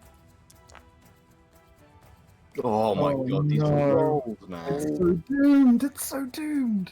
With a 14 will not beat her AC, and so as you open yourself up for injury, this great lunging strike out towards her, you swing the axe wide, building up as much power as you can, but the axe just sails past. Actually, you using great weapons, that'd actually be a 9. It sails past her shoulder as she ducks underneath it, and then she proceeds to charge forward and try to press the advantage that you have left open to her. So she will make 2 strikes with her sword with advantage, and roll a 21 and a 21, Oh my fucking It's god. so doomed. dealing Right. a 4 points of damage and another 4 points of damage. So Not 8 bad. points of damage total from those 2 strikes as she does so. As we go back to your turn, Baron, she seems to be enjoying her advantages. You take 2 pummeling blows from the great sword. She steps back, only really just have started broken a sweat. Oh god. I don't know whether to just go all You've got in. nothing to lose. Just go Yeah, 'cause all I in, man. feel Like, like- he hit you again, you're dead. It's the same situation I was in. Yeah, let's go for a big one again because Just yeah. hope you hit this time. Oh, Oh, 16. 16. 21. That's to 21. hit. Oh no, 16 if he's great weapon fighting, which brings him up to 25 total. Oof. A 16 to hit will do it. Oh, thank And God. 25 damage. If she's not dead, I'm gonna cry. Oh, plus 2 27. because rage, yeah. So let me do that damage, and it's a plus 7, so that brings her down to. I was about to do that wrong. She takes a hard blow as once again you make these great sweeping strikes. You flail one way, and she ducks, expecting this to have been the first strike, and then you come down with a second blow, your actual attack.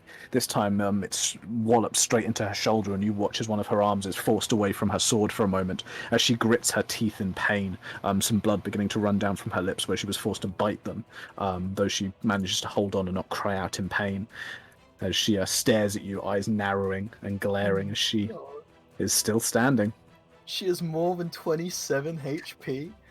Holy Is shit. she the champion? Oh, dude. Trying to keep himself stood upright, looking very worse for wear, but ain't given up yet. Fantastic. As we go to her turn, she is gonna bellow as she screams bloody murder in your face. Some of the blood from her lips actually splattering up into your face, painting crimson on your flesh, as she is going to try and knock you over. And she will take advantage on her athletics check. And you will need to make an athletics or acrobatics to resist. And that will be advantage as Yes, well. still an advantage because you are enraged. Oh, it's so doomed. Oh my Fuck, god.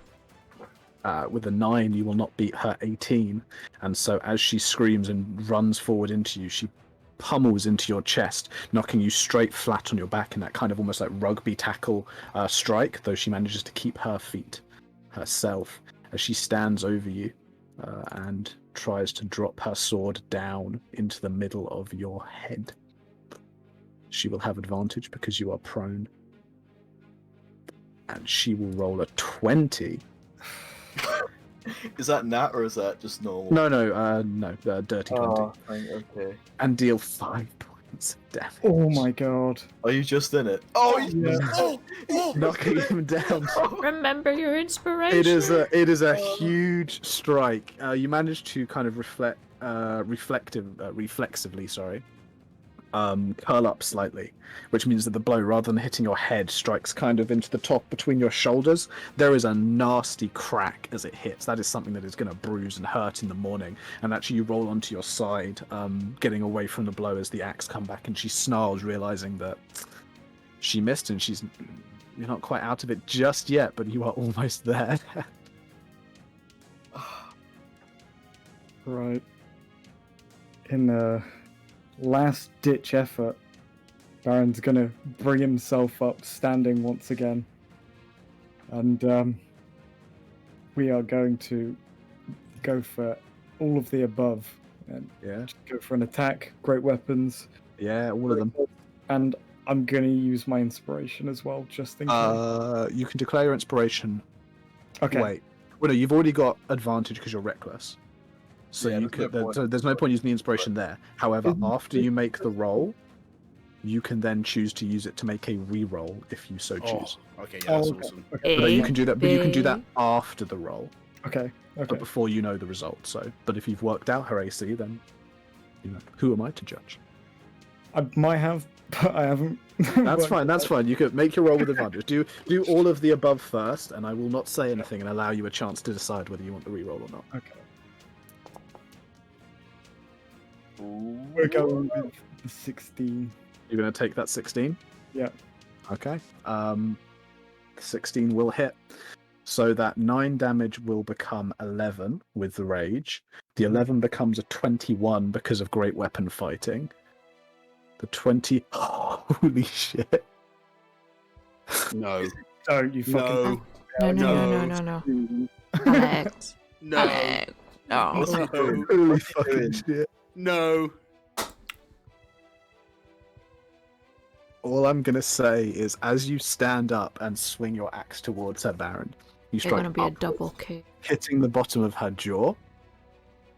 It cracks her head backwards, and you see some of these really sharp fang-like teeth actually come out of her mouth as you knock that mouth basically shut a moment later. She stumbles back a couple of steps, blood running down her own lips now, as it had been yours a moment before. It seems as if she's about to topple backwards, and then as if by the last vestiges of her power, she places one foot strongly behind her back, steadies herself, and brings both her hands down onto her sword as she remains standing by. She is No. fucking HP. Oh my god. Okay. Hang Okay. on. I'm actually gonna take a moment to screenshot these hit points next to each other, No. because this is crazy. Oh my fucking Okay. god. Okay, there we go. Yeah, Baron, it's now her turn, and Can you use inspiration to impose stuff on people? no, inspiration can only affect your rolls. So Menacingly. this is what the roll is down to. It's down to her, and she gets advantage. Actually, Fogma. This Let's is see so what she sad. gets. Oh.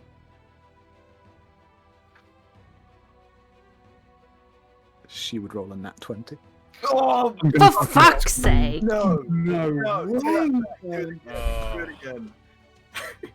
Oh, no. Juked. This is so bad. Oh Fixed rolls! yeah. Fixed! Yeah, Rigged! it's all- Oh, great.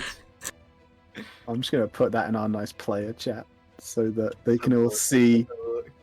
Oh. Oh, what? That says 11. I don't know what That, you're on about. unfortunately, she has advantage 11. because he used his Reckless, yeah. reckless It attack. says 11, So and 11 again. I don't know what you're on I'm about. actually sad. This is with her nat 20, as she goes stumbling forward, Baron, you're beginning to feel that rage just kind of eke away. The energy it provides you, that feeling of power, that sense of not feeling the blows, it's all coming eking back, and your limbs are tired, and everything's beginning to hurt.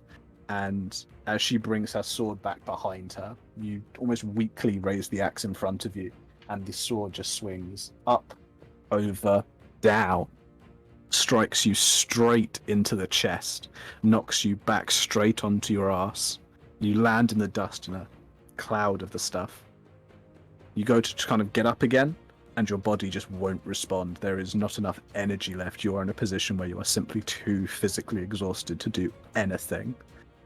The orc pauses for a moment to see if you're going to do anything, raises the sword to the cheer of everyone around the area. This has been the best fight they have seen for some time, as they all scream her name. Crumsha, Crumsha, Crumsha. She seems to pause in the adoration for a moment, looks down towards you, then just drops the sword, almost falls to her knees rather than drops to them, and then reaches down to try and lift you up from under one of your arms. Yeah, I don't think he's in a position to try and, like, stop anyone. He's just gonna try and sit back up if he can at all.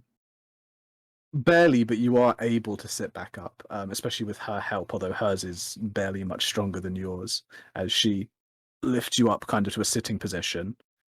You hear her count very breathily, so that only the two of you can hear. 1, 2, 3, and then you kind of heave up together until you're both roughly in a standing position, looking equally worse for wear. The people are still cheering, calling her name, and then with her spare arm, she reaches and grabs one of your arms, which you can barely lift, and lifts it up herself to kind of celebrate you as well, before she helps carry you over to the others. Nice. Geronimo's as Baron is brought over. Geronimo is his arms folded, and he is looking really like pissed. You know, he's looking towards her, kind of like with a little bit of a scowl. You know, kind of like you beat my friend, kind of thing. She doesn't seem to pay much attention to Geronimo. and instead kind of brings Barrand over, looks between all of you. Your friend, fight good. She nods her head, turns, gently lowering Barrand down onto the ground next to Durgus. And then, with this very woozy, barely conscious spin, almost stumbles up to the wood elf to collect her prize, leaving the five of you standing relatively next to each other. Durgus still unconscious, Barrand barely conscious, and the rest of you all the poorer. Geronimo's going to tap his body and kind of pull out his coin purse and sort of looks inside it as he is reminded of the fact that he now doesn't have very much gold. I'm so glad we spent 40 gold on this. I'd like to thank Scripted Fights for sponsoring this episode. Back to the GM. Jensen, all I'm saying is, if you really want to sponsor from Scripted Fights, we can go there. All I'm saying is, do you want to get some new character artwork? Yeah. Fine. Sorry, this post is sponsored by level 5 fighter versus level 2 barbarian. No. I'm so angry. It's all right. It's all right. Jensen loves character death, so Yeah. Anyway, Geronimo's gonna look at the others and goes, maybe we bet on the wrong horse. Aye. Barrand will fall to the ground next to Durgus. Well, it was a valiant try. You almost had her. Almost. I don't want to do any fighting for a while. Hey, maybe I can convince her to join us. We could use with another strong person. Barrand's reflecting on his life, losing one fight and getting replaced. At least you got the bugbear. Yeah, that looked like you knew that guy. Kind of had a bit of a tussle. Just realized I might have just met it, but I'm going to pretend my character knew that was a bugbear because she's a scientist. Carry on. You would have recognized the bugbear. Okay. That's common enough. Okay. It was a bit of a dispute, we'll call it that.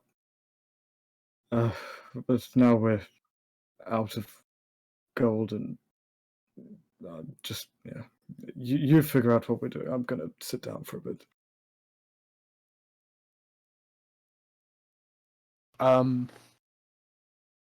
Right, well, sorry, go on. No, well, Geronimo actually is going to walk on over to her. She is currently standing with the wood elf currently being handed the bag of gold. She barely seems to be able to kind of hold the thing as it drops down heavy in one hand. She reaches up, touches the wood elf's shoulder. They seem to be exchanging some words as people in the crowd are now kind of grouping up together, resolving their bets and chatting very loudly about the excitement of the day. Geronimo's going to plod up to her and go, "Hey, Crumb Lady." She pauses, turns, kind of looks around expecting someone, doesn't see it, and then looks down and realizes it's you. She frowns. You can see the weariness setting into her features as she turns fully away from the wood elf, who is also now peculiarly looking at you quite peculiarly. She raises one of her brows. Huh? You fight good, lady. I think you gave our boy a bit of a run for his quite literal money. I was just wondering, do you like fighting? Whilst you speak, she lowers herself down slightly, almost going onto one knee to roughly be at your level as she pauses and considers the question. Not about whether I like fighting, only that I must. Why must you? She reaches up and touches one of her charms. For the clan. Do you live with the clan, or are they around here? She shakes her head. Further inland. Oh, right. Okay. My accent suddenly went very cockney. Geronimo kind of clears his throat as he clearly says something very strange. The only reason why I ask is because, Well, you see, we're a bunch of adventurers who go about just having a great time, looking for interesting and cool things to do. And there's a bit of fighting, and you look like the kind of sort who may be after heaps of honor and the stories to go back to your clan to tell. And we got quite a lot of stories to say. Just wondering. Sorry. She pauses, considering the words, before saying, "Which way you headed for adventure?" I think we're going, and Geronimo's going to tap his chin as he tries to remember the name of the place that we're going to next, hoping for some inspiration from other people to remind me, potentially, of that place. Oh, this beautiful, beautiful world map that's coming up before me. Yeah, that is The now inspiration- currently- the inspiration that I need. the inspiration being the world map that you might like to see. Yes, it's at 90% currently. So Geronimo continues to tap his chin. Okay. he looks towards the walking and goes, I think we're going towards a place called Farrick. As you say Farrick, she shakes her head. Won't go out to sea. Not for me. No, you don't like the sea. Okay, that's fair enough. Well, hey, if we come back here and we see you again, and you change your mind, just look out for me. And he kind of looks around towards the others, making sure that no one's in earshot, and he goes, Captain Geronimo Toast. She nods her head as you say that, then peers over towards Baron, looking obviously very beaten and bruised. Your friend fights good too. Yeah, he'll be there too, if and he kind of winks towards her. If you're looking for another a partner, a fighting partner. She frowns, confused as to why this might endear her any more to your adventure, before she reaches into her bag of gold, grabs a handful, and then just holds it out above you, or above your hands, and just drops it for it to kind of scatter over your hands quickly. Geronimo opens the hands and quickly grabs the gold that is dropped into him. He goes, what's this for? Friend fought good. Baron will remember the name. Worthy of something, if not the reward. And then she shakes the rest of the gold. You have had 26 gold pieces dropped into your hands. Oh, Hell yeah, we're rich. We got some money back, boys. We are not going to fail the dock fee that we need to pay. Yeah. Woo! Okay. I know, I kept enough for the dock fee anyway. Oh, nice. Awesome. Let me add that to mine, because 26 plus 6, that is 32. Cool. Geronimo pockets the gold and goes, I'll give it to him, and I'll let him know that you think he's a swell fighter. She nods her head and then pushes herself back upright. And Sorry. Geronimo's going to pat her leg. Obviously, the only thing you can touch from there, he kind of like pats it as a friendly pat. She looks very confused as you pat her leg. She looks down at it for a moment and back up to you and just shakes her head as if you were kind of weird. Before she turns, nods to the wood elf, and then begins to very slowly trudge her way towards the gates of Norcliff. Meanwhile, the wood elf looks around and says, "And that's the exhibition, everybody. We hope you've enjoyed it. It was a hell of a show, and I think, well, the greatest final we've had in some time. Commiserations to the losers. Congratulations to the winner. And to all of you, a good night." He gives a bow, looks around. A few people cheer, kind of excited, but most are now caught up in their own business or chatter as he turns and begins to lead the few members of the charter that were working the exhibition back towards Norcliff, things beginning to slowly disperse. Yeah, Geronimo's going to walk back to the party and look towards them and goes, so I got some good news and some bad news. Which do you want first? How about the good ones? Seeing as we lost, everything on that. The good news is that the orc lady gave us 26 gold. Well, that's very nice of her. Why? She said because Smilesy over here was a good fighter.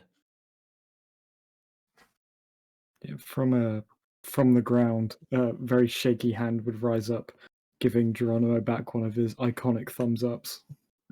Geronimo, noticing the thumbs up, will thumbs up in return, but knuckle touch him with the thumbs up to kind of Yeah, with With the knuckle touch, the hand would just fall back to the floor.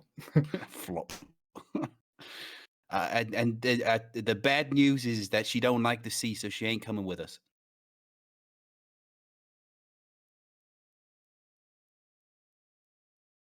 Well, I didn't expect her to. But at least you asked. We got something out of it. Yeah, for sure, for Yes, sure. now we only lost half our money. If you thought you could have won it, by all means, why didn't you do it? I Oh. tried my best. No, you did a valiant effort. Like I thought you had her. Honestly, it looked like you were gonna win there, before she got her foot behind her, and somehow stopped her fall. Yes, but it's just how it is. I wasn't strong enough, but perhaps if it wasn't the prior fights before, I could have done better. But regardless, training at least. Is Durgus okay? He's been out for a while.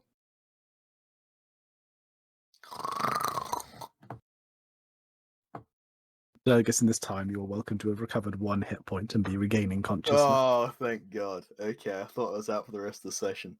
Yeah. Yeah. I was really angry that you said this was a rigged fight, so I was going to keep you on 0 HP for the rest of the That's session, fine. no matter what Good. else happened.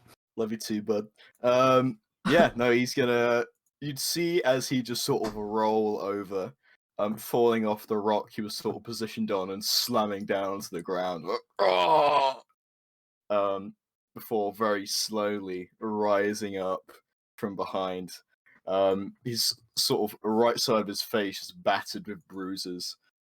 As he peers towards the gang, squinting a bit as he seems a bit delirious. What did I just hello? You lost. A good effort though. Oh, who did I lose to? You don't remember? Oh, just give me a second, lass. Oh, my bloody head. Would you I like mean, a first- berry? It'll make you feel better. A bloody berry. Fine. He sort of reaches forwards, waddling a bit as he extends a hand. Natara's gonna cast good berry. Oh God, no! Here we Right. go. Is this Here the we first one of the go. campaign? No, second. No, it's not Oh. the first one of the campaign. But here we go. You take that good brew, you're going to give me a 1d100 roll. Tastes like -1 HP. Tastes like death. Fall over. Rolling character. It restores 1 HP. It does.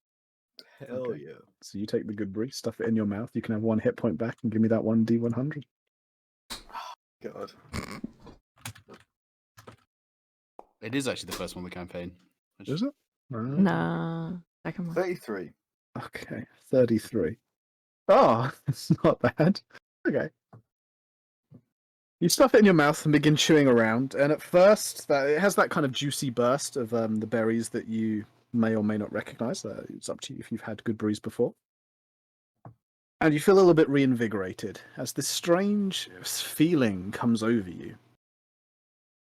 At first, it's a feeling of wrongdoing, as if someone has wronged you. There's this kind of nasty, insidious anger, that kind of sense that eats away at you. You feel it, and then a moment later, it lifts. It rises as if some good has just been done because of it, as if you feel like some kind of trauma or crime or something quite evil has suddenly been resolved and made right, and everything is getting just a little bit brighter in the world.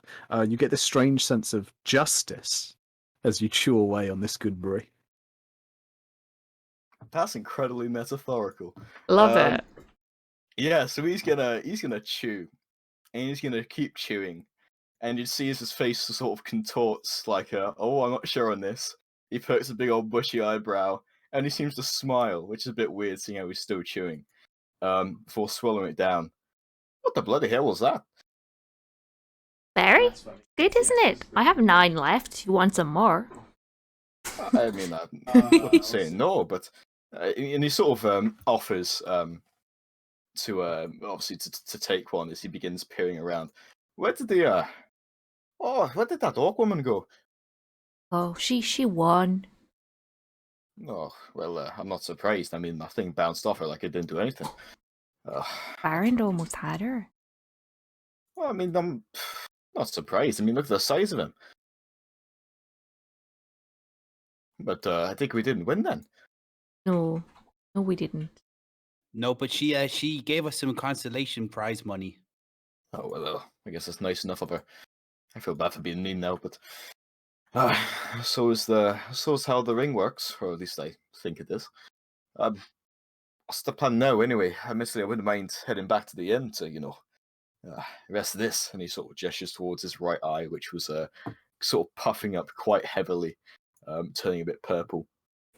Trevor looks at the others and goes, do you remember seeing any kind of silver band ring with some gnomish on it? There was an old man here, an old gnome, blind, had a stick, and he was looking for it. Apparently it was his wife's and his own. It's got his name on it. His name's Boggle. We are talking about the one with the gem on it. I think so. Just double check, Alex. Did it have a blue gem on it? Because I wrote that down. Yeah, it did. Yeah. Okay. Cool. Well, I may have dreamt it, admittedly, but wasn't there a guard in the inn? Oh, the cocky one. Yeah. I mean, I'm not a fan of those types. Sort of walk on my territory. I mean, it seemed to be flashing it like there was no tomorrow. What you're saying? He stole it from some old man. Yes, he's not just old; he's blind. That's even worse. Worse, aye. Yeah, and even worse than that, he's a gnome, and that I take great offense to that. Oh, yeah. I mean, it's still bad. Look, shall we head back to the tavern, see if he's there? Aye. Rest up a bit and, maybe do a bit of a witch hunt after that. Natara's gonna lean by Baron and offer him a berry. Here, eat this, you'll feel much better. He kind of looks to the berry with unnerving eyes before slowly taking a singular good berry and eating it. Okay, you're going to have to give me another D100 to find out what your goodberry tastes like. I love this. Kev would happily just roll on this table all day. Yes. 59. About there, about there. Okay. So you begin chewing on this goodberry. And again, bursts. There's that kind of refreshing moment as you recover 1 hit point. And you feel your stomach kind of fill up as in, oh, I've had quite a good meal. But as you're chewing, this odd flavor comes over. For a moment, you think it's got no flavor at all, in fact. You kind of confuse the flavor. It's something you've tasted pretty much all your life. Like, you've never not had this flavor in your mouth. It's totally mundane. It's totally normal. It's like nothing, but it's there. It tastes like your own tongue. Oh, God. Kind of takes a few slow bites. That just made me feel full. It hasn't really done anything else. Well, it will make you feel like you're a bit better. Your wounds appreciate you. Just on a side note, what would your own tongue taste like? Like, you don't taste your own tongue. Well, you know how your mouth tastes. You know how your mouth tastes right now. You taste like your that. mouth. You don't taste your tongue. Like, you don't ever lick your own tongue, do you? I thought it was going to taste like weird. spit or something. You ever bitten your tongue before, dude? It's like that.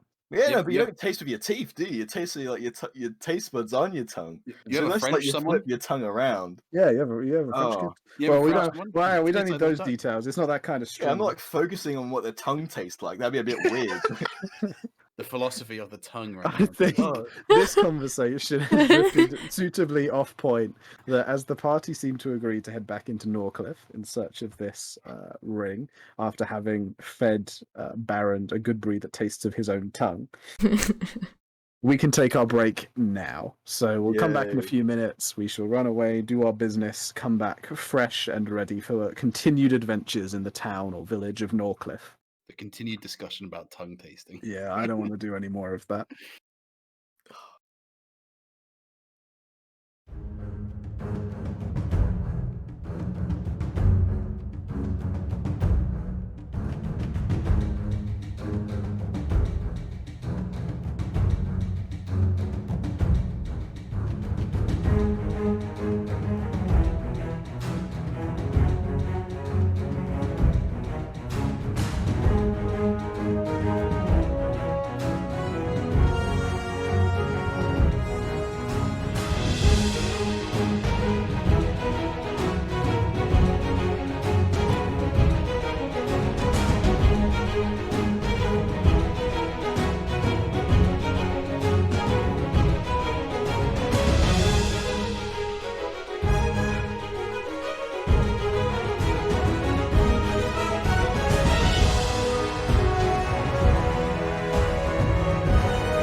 And we are back with our next section of Pact to the GM, returning for our little march, if you will, up to or back to the village of Norcliff. As I mentioned before, the sun has pretty much set now. You're in that very late twilight section in which there's just a little bit of light in the sky. But really around the village, things have grown very dark. The place illuminated and casting long shadows from the numerous torches that have been set up in brackets and sconces around the village. And people seem, in general, across the whole place, in very high spirits and a very good mood, despite obviously you guys having lost and perhaps being in a more bitter state of mind. Everyone else seems just very excited and overall pleased with the outcome of the tourney. As I remember it, you guys wanted to make your way back to a fill of grog. Yep. Yeah. Let me just throw us onto the village artwork, the village map even. Fill of Grog is busy and bustling, even more so than earlier. As you approach, the doors are wide open and in fact being held so by a couple of stools that people are sitting on, allowing patrons to enter and leave at will. Tables and barrels have been set up outside, and people are spilling all about the place, drinking away at large flagons of mead. There's a few goblets of wine for the slightly fancier patrons. And as you approach, there's a few cheers and toasts and salutes towards you as recognized fighters, Durgus and Barrand, in the melee. Barrand in particular gets a lot more cheers as he made it to the final, though no one seems willing to just offer you a drink as before. What lovely people. Just good folk in a good mood. As they enter, kind of Jerome is going to look around to see if he could spot the soldier from before. Give me a perception check with advantage. Oh, with advantage. Yeah, with advantage. You'd love to see it. Let me see perception. 13. 13. Yeah, you peer around, checking first where you saw the guards before, and they seem not to be there, though a quick scan of the rest of them reveals that they've actually moved themselves over into a rather dirty-looking booth, sitting very close together, as they appear to be playing a hand of cards while sitting around and drinking. But you're able to pick them out, squashed into the corner as they are. There's about 5 guards or so. Most of them have their helmets off. They're off duty, it seems. Would I recognise the guard that had the ring before? Was he a monk? Yeah, he appears to have the largest stack of copper pieces in front of him, apparently having a few winning hands.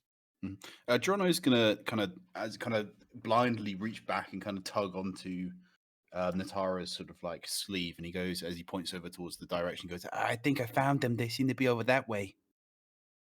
Oh, you could try and speak to him. You'd seen, as you're a gnome as well.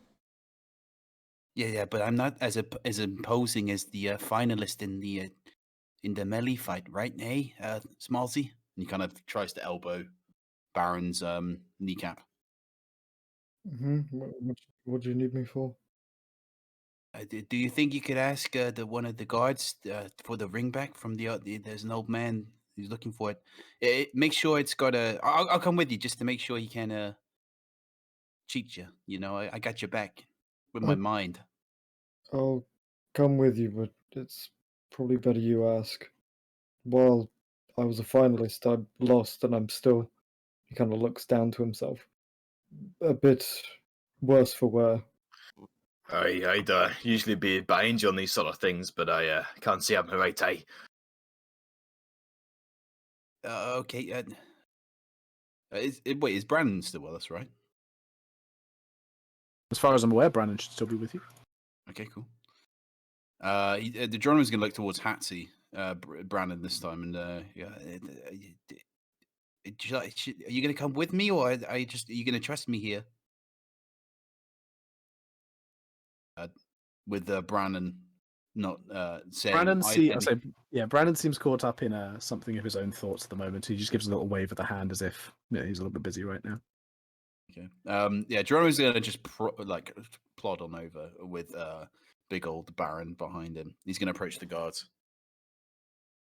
Yeah, people shift out of the way as you kind of squeeze your way around. A few people kind of reach up and pat shoulders and things like that before going back to their drinks. And as you approach the guards, one of them peers up adjusts the helmet that's sitting next to him and just gives kind of a low whistle. Well, what do we have here then? Good evening, loyal defenders of Norcliff. My name's Toast. There's some chuckling amongst them as you give this introduction.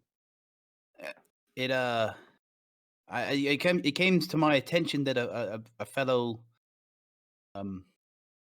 gnome has lost his ring, and I can't help but notice that one of you's had it earlier when I was in here. There's a pause as the guards look around themselves, and their eyes then all turn towards the figure who's sitting still with their back to you, as the largest pile of gold.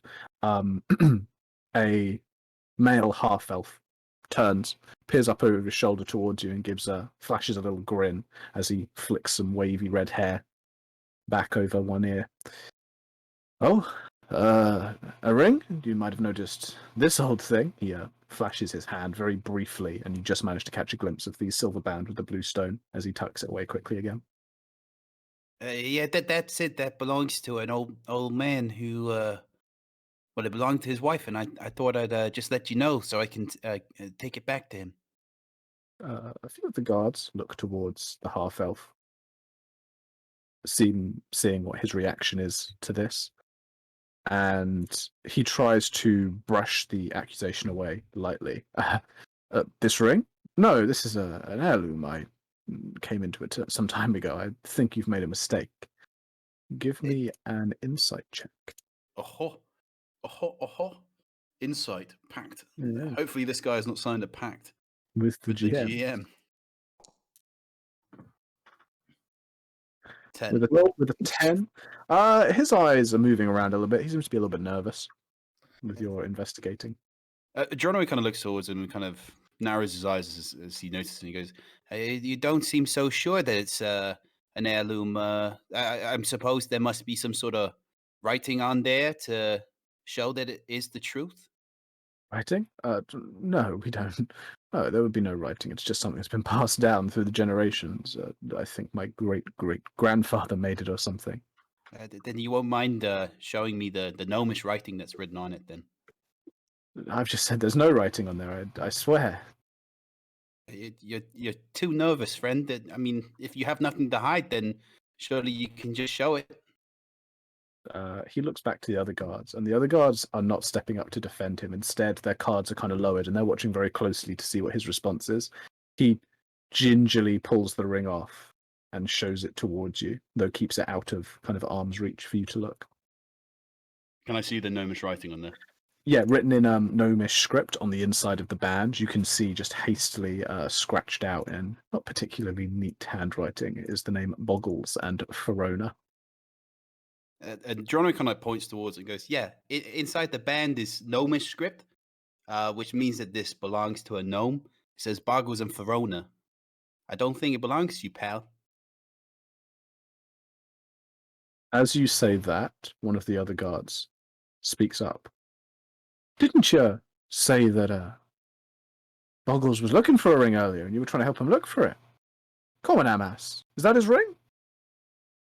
And the half-elf Amas peers between his guard friends, frowns as he realizes the jig seems to be up, and he says, oh, yes, of course. It must have been another ring I was thinking of. I've got a few on my person. He gestures at pockets. Yes, no, of course, this is Boggles. And I've been meaning to return it. I'll make sure he gets it. And he pulls the ring back slowly and puts it towards one of his pockets. I don't think so. You just kind of lied to my face about it. Perhaps you can give it to me, and I promise I'll give it back to him. It's one gnome to another. As you say that he lied, he turns slightly more fully and grabs a hold of his helmet. Are you suggesting a member of the guard lied? We all saw it. You said it was an heirloom of yours. I said I got confused with another. Natara is not there. Natara's not there. Sorry, bye. She didn't wander forward. As Baron also speaks, I think I said that I got it confused with another one. You suggesting I'm lying sounds like a complaint, and we'd have to deal with that in court. You suggested that you got it confused after insisting it was yours. That is how confusion works. Baron Okay, kind of just then- holds his then- hand to his head and just Th- kind of shakes his head a bit. Then maybe if you're a bit too confused, maybe someone that ain't confused can actually give it to the right person, like myself.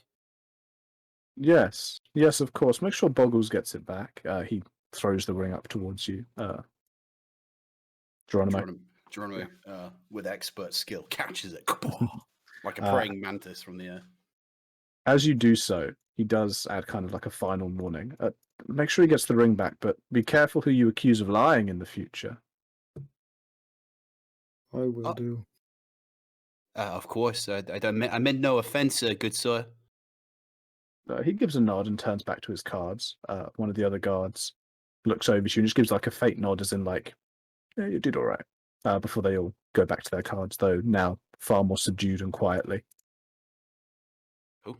Geronimo is gonna turn around and put the ring back into sort of like a pocket, majestically pulling out one of the remains of a cigar, which he puts up into his mouth, and then with sort of like his the match kind of light it on the inside, triumphant one of his victory. He walks back to the others. So I got it. It went well. Hi, good job. Though Wasn't any issues, was it? It was a guard that had it, wasn't it? he was a bit of a what did you call them people? Asshole. Hi, assholes. Yeah, he was one of those people. I just used critical thinking and logic, and he got a bit ratty when I said he wasn't telling the truth. So, but in the end, I got the ring, so we just got to give it back to Boggles. Hey, that's if we can find him. It can't be that hard to find. I don't Not think he that would have many gone gnomes far. here. How hard is it to find a blind old gnome with a walking stick?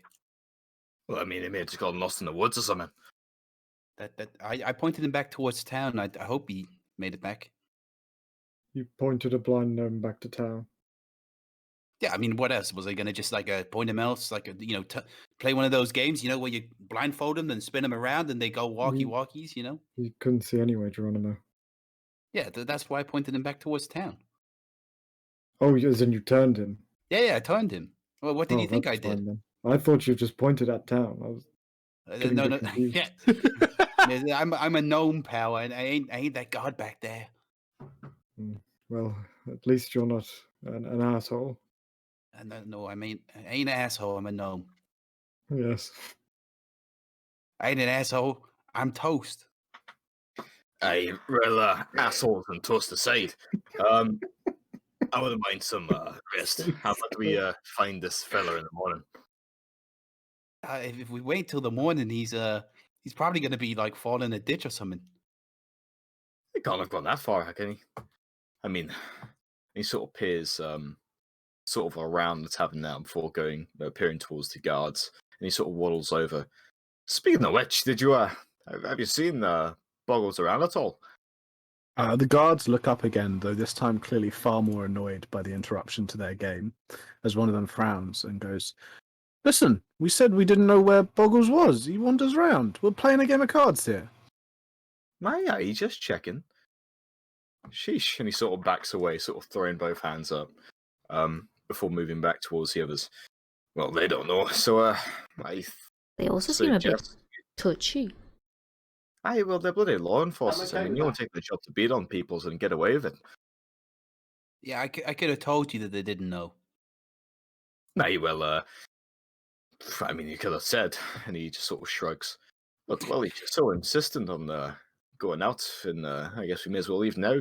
What do you want to do? Spread into different teams or go as, a gang? I think if we spread out, there's a chance that one of us might find them. But the only problem is if we spread out, then we may not find each other. But how about this? We go out there, we search the town in I don't know, like what 30 half the hour. We come back here with Boggles if one of us finds him. Well, I mean, that's if you want to come. I mean, we can't exactly drag a man here. Tell him I got the ring. I'm searching. We don't know these people. I mean, he could have just forgotten about the ring in the time between telling you and going out wherever he is now. No, don't forget like that. They don't. Their minds are kind of strong, like they're built different. Well, if you insist. Well, let's head on out then. Just I don't want to take too long. My leg's starting to kill me. Geronimo's going to walk over and kind of just like tenderly massage Durgis's leg. Does that feel better? Durgis, after like the immediate sort of touch, and what I imagine is either like just below his butt or it's like the side of his leg, he's gonna sort of slap the hand away. He goes, no touching. Oh, okay. I'm just trying to help. Geronimo, that is going to kind of like clear his throat and then make towards the door to try and begin searching. Yeah, absolutely. Everyone else, are you going to be going with Geronimo to help search for Yeah. boggles?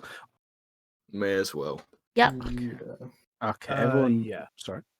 Yeah, everyone give me survival checks at advantage then. It's not particularly Hell. hard. It's not particularly hard to track the boggles. This is something I'm This is the good one I at. was Me built for. too. I even got this ticked, guys. For tracking blind old men through a Basically. village. Oh, 21. Everyone who rolled above a 10. So that would be Brannon, Durgus, and Natara. Basically, you step out into the plaza, just that the tavern is constructed onto, and split up ever so slightly as you make your way around. And very quickly, those of you I just mentioned realize that in the corner of the plaza, you can actually hear this tap, tap, tapping of the cane as it flacks down onto some cobblestones. It takes a moment of a few seconds to bring everyone back together, and you wander over towards the corner of the plaza where you find Boggles behind, or kind of in an alley next to a building, tapping his cane around as he is on his knees, running his hands over the dirt as if searching for something.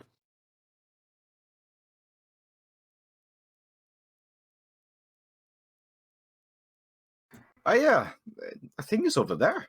He says, sort of nudging the others quickly as he hurries on forwards. Obviously, scurrying over towards the man and sort of seeing he's on his hands and knees.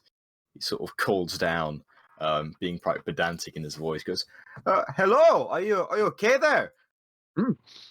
I'm blind. I'm not deaf. Oh, sorry, I wasn't sure.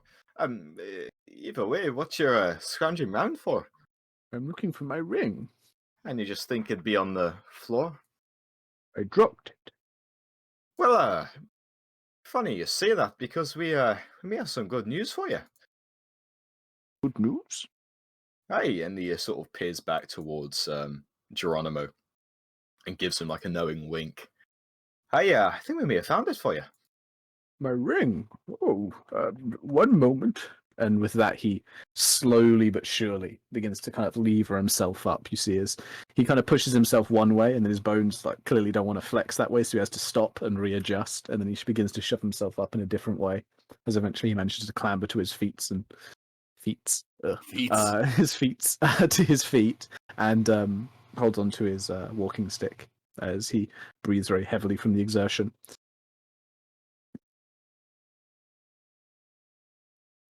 Hey, Boggles, you remember me? You were the nice gnome, I remember. Yeah, I found your ring. I thought I'd bring it back to you. Oh, thank you. And he wanders over towards where your voice is, still tapping his cane as he reaches out and swats at the air next to you. Not there. Not there. There. And he reaches out and kind of grabs a hold of your shoulder, pats it very gently. Thank you, young man. It's my pleasure. I'm glad to help. But say, you know, you should be careful of that guard, Amos. Amos? No, he was offering to find the ring for me. Yeah, he pretended it was his until I called him out on it. That doesn't sound like him. Still, thank you. He pats your shoulder again, and as he does so, his hand kind of wavers slightly, and you get a brief kind of, he slides his hand down your face for a moment, and then he pulls it back away. Right, yeah, Jerome's going to kind of recoil slightly from the sort of similar treatment that he gives to other people. And he pulls out the ring and attempts to like kind of put it into the hand of Boggles and kind of make sure that he like puts Boggles' fingers back around it. So he's like, so the older gnome is clasping onto the ring that he's just given. Yeah, there's this awkward, those things where people like go for two different handshakes and they meet somewhere weirdly in the middle. There's a kind of moment like that as he grasps at whatever you're giving him, realizes it's the ring, and then eventually manages to grab a hold of it. You check that he's got a secure grip on it, and he brings the ring back to him, and you watch as he, with shaky hands, very slowly places the ring back on one of his fingers. Much better. Say, what's keeping you here, Boggles? I'm guessing is your wife still around? He shakes his head sadly. No, my love died some years ago. And what did you used to do before you lost your sight? Oh, I was a painter. Yeah, a painter? He nods his head. What happened to your eyes then? I mean, surely they were quite vital. There was an accident, a fire, and I ran in to save my dear Verona, and, well, something burst in front of me as I was pulling her out. Took my eyesight, but I had a good 15 more years with my love. Was she also a gnome? He shakes his head. No, a dwarf. A dwarf? He nods his head. Do you know what clan she was from? Her clan? Oh, she was Heavy Anvil. Oh. Would you have heard of Heavy Anvil? No, you actually would have. The Heavy Anvils are a fairly large, very broad clan of dwarfs. They're the kind of group that you would imagine like every town has someone who's a Heavy Anvil in it, or someone who's Yeah. at least related to a Heavy Anvil. They mostly, as their name suggests, deal in ironmongering and ironworking, but also in some towns they've got a fairly bad reputation as being kind of scroungers. They go around stealing metals and stuff like that, and they run this kind of family clan ironworking business. And they sort of chuckle. Well, I imagine she was a bit of a handful at times. Oh, she could be. She had a bit of a wild youth.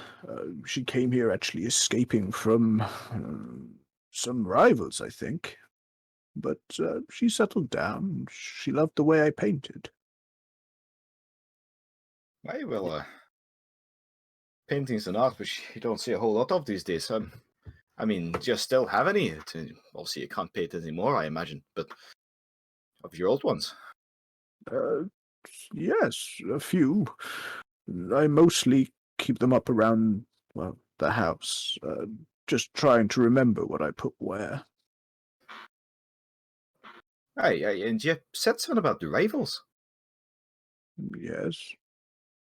What sort? We talking the rival business type, or something a bit more malicious? I understand how clan politics can get.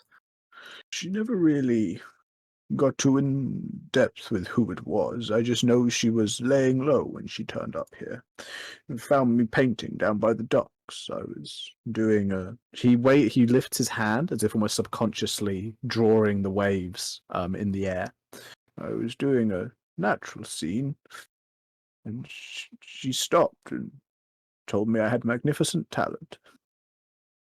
Then I told her to duck. Why did you tell her to duck? Oh, someone threw a chair at her. She ducked and got into a scrap. So I decided to paint that. And didn't get very far before the scrap was over and she'd won. Well, she sounds like a lass who can handle herself. Still, I take it she's passed. He nods his head. Some years ago now, after the accident, she took good care of me. But in these recent years, since her passing, not been so much of that around. Did you have any kids? He nods his head again. Just one, moved away. What's his name or her name? It's his. His name's Ekin. All right, Ekin. Okay, well, I'm glad we managed to help you out there, Boggles. And if you ever want to get away from this place and go, I don't know, see things that He frowns as you say the words, if you want to go and see things. hear things. I mean, things. yeah, hear things. We're adventurers. We got a ship, and he kind of leans in towards Boggles, and he kind of like puts a hand over his mouth, goes like, "I'm the captain." And Perception check. yeah, go on, do it. Go on, try it. Let's see what Can I you do a roll. deception roll? No. For that, no, it'd be like a sleight of hand or something. Not really a. I not really heard a nothing. deception. Right. No, this is exactly what happened the last campaign in Insight, and it's going to be the same fucking thing. No. I No. mean, Whoa! no, with that it's not. With a 25 to your perception, honestly, I don't think there's anything you can do, Geronimo. Oh, No. Given how close you are, he's just going to kind of hear it. yeah. And Durgus, he's going to perk an eyebrow, but he's not going to do anything just yet. He's in a bad state. He's not about to go rough and tumbling. Okay. So, yeah, but it's noted. Just wait till later. Just wait until later. Only time I have my long rest. You whippersnapper. Anyway, He's gonna Geronimo come at you with his belt. He leans back and goes, "So if you ever want to get away from here, you're more than welcome. You seem like the fun sort of person." I'd be tempted to come along, but I fear my weary old bones are no good on a trip. Yeah, I thought so. Well, hey, if you're here if we pass by, then I'll pop in and say hi. I would like that. I would like that very much. Alrighty. Okay. We'll leave you. Do you know how to get home from here, or do you I need to- can find my way. And as he says that, he waves his stick in one hand, almost dangerously as it swings very close to you before he starts tapping it on the ground again. Clearly quite aware now that he's in the village of what he is tapping and where roughly he is. Geronimo kind of like recoils away from the like sort of like have a life of its own stick. And that's wandering around and goes, okay, well, have a good evening, Boggles. See you around. You too, Mr. Captain Toast. Geronimo's gonna go red in the face as he I'm says, sorry. Sid, it's just an what? old man. He don't know nothing. Let's go. Come on. Ah! Meanwhile, Boggles is wandering off fairly quickly. As I said, he seems to know his way around Norcliff pretty well with his cane, and wanders off down towards some of the smaller houses closer to the palisade around the outside of the village, leaving you alone in this kind of alcove just off the plaza. Right, well, with our good deed for the day done, shall we return to bed down? Yeah. Though I do have something to talk about that I've had on my mind. And now we're in a more private place. I wanted to talk about it with all of you here. What's bothering you? It's nothing that's bothering me, but I was just thinking. I've been thinking about the Geronimo's unliving nozzle. I've been thinking that I'm on the run and I'm trying to preserve this, but things keep catching up, and eventually that Reginald bloke is gonna get here, and he's gonna try and take me, and you guys are gonna try and defend me, and that means that you're gonna be in trouble, and I might as well use his mind and try and think of a way to make the gun more useful. So in the next coming days, I'm gonna try and work on it. Maybe if we can maybe find some bits and pieces in the ship, I might be able to improve it, make it better, increase my invention. What exactly are you saying? I mean, you're gonna blast this fellow when he comes to try to get you. You don't need to put that past us. I mean, No, past me. I'm gonna make it better. I'm gonna improve the unliving nozzle. Well, just don't go selling it to anyone. It should be fine. I mean, I'd rather have a weapon on our side than, anywhere else. Don't worry, it's going to be a one of a kind, just straight from the mind of Geronimo. He taps his head. God, it almost sounded like a rap at that point. Not very impressive, then. He sort of chuckles. It's going to be very impressive, believe me. And he kind of gets this dark, sort of sinister look on his face as the kind of like mad, maniacal, sort of evil genius kind of chuckle comes out from him. Well, I'll leave you to it then, first mate. Let's return to the inn, shall we? Jesus Christ! Oh my god. Yeah, let's return to the inn. Captain. Why are we going to the inn? Oh yeah, Well, we can go back to the ship. I mean, it doesn't really make sense for us to pay for a room if we already have a free bed. You're not wrong. Patsy, you're just so smart. Well, it's not sure if we're allowed back on without, paying the fee. I'm sure It's that our won't be a boat. problem. I mean, yeah, she says it's our boat. Although, if it's all right, I do have to pop in to the shop and give him some bad news quickly. Which shop? Oh, that one. They're in the center, aren't they? Yeah, roughly. You can see the sign for the 57th Trading Charter. Do they look open? Yeah, it still looks open. Definitely, you can see the lamps burning within, though you do notice that the proprietor is outside, currently closing some of the boards. So they're probably in the process of shutting. Okay. Yes, just him. I promised to pop in on him later, but unfortunately funds are not exactly what I thought they might be, so I have to let him know. Okay. We'll meet you in the ship then, Hatsy. No, see you guys later. And he'll walk off towards the shop. Yeah, Vivi is outside, putting away his things. As you approach, he gives you a very friendly wave, quite quickly with one of his hands, gestures for you to come in as he closes one of the kind of standing signs that he had and wanders inside. Oh, no, there's no need. Unfortunately, the funds I was talking about didn't come to pass, so I'm afraid I have to forego the things I had you put on hold. His head pops out as you say that. Hey, Uh, no money. Well, not enough for all of it.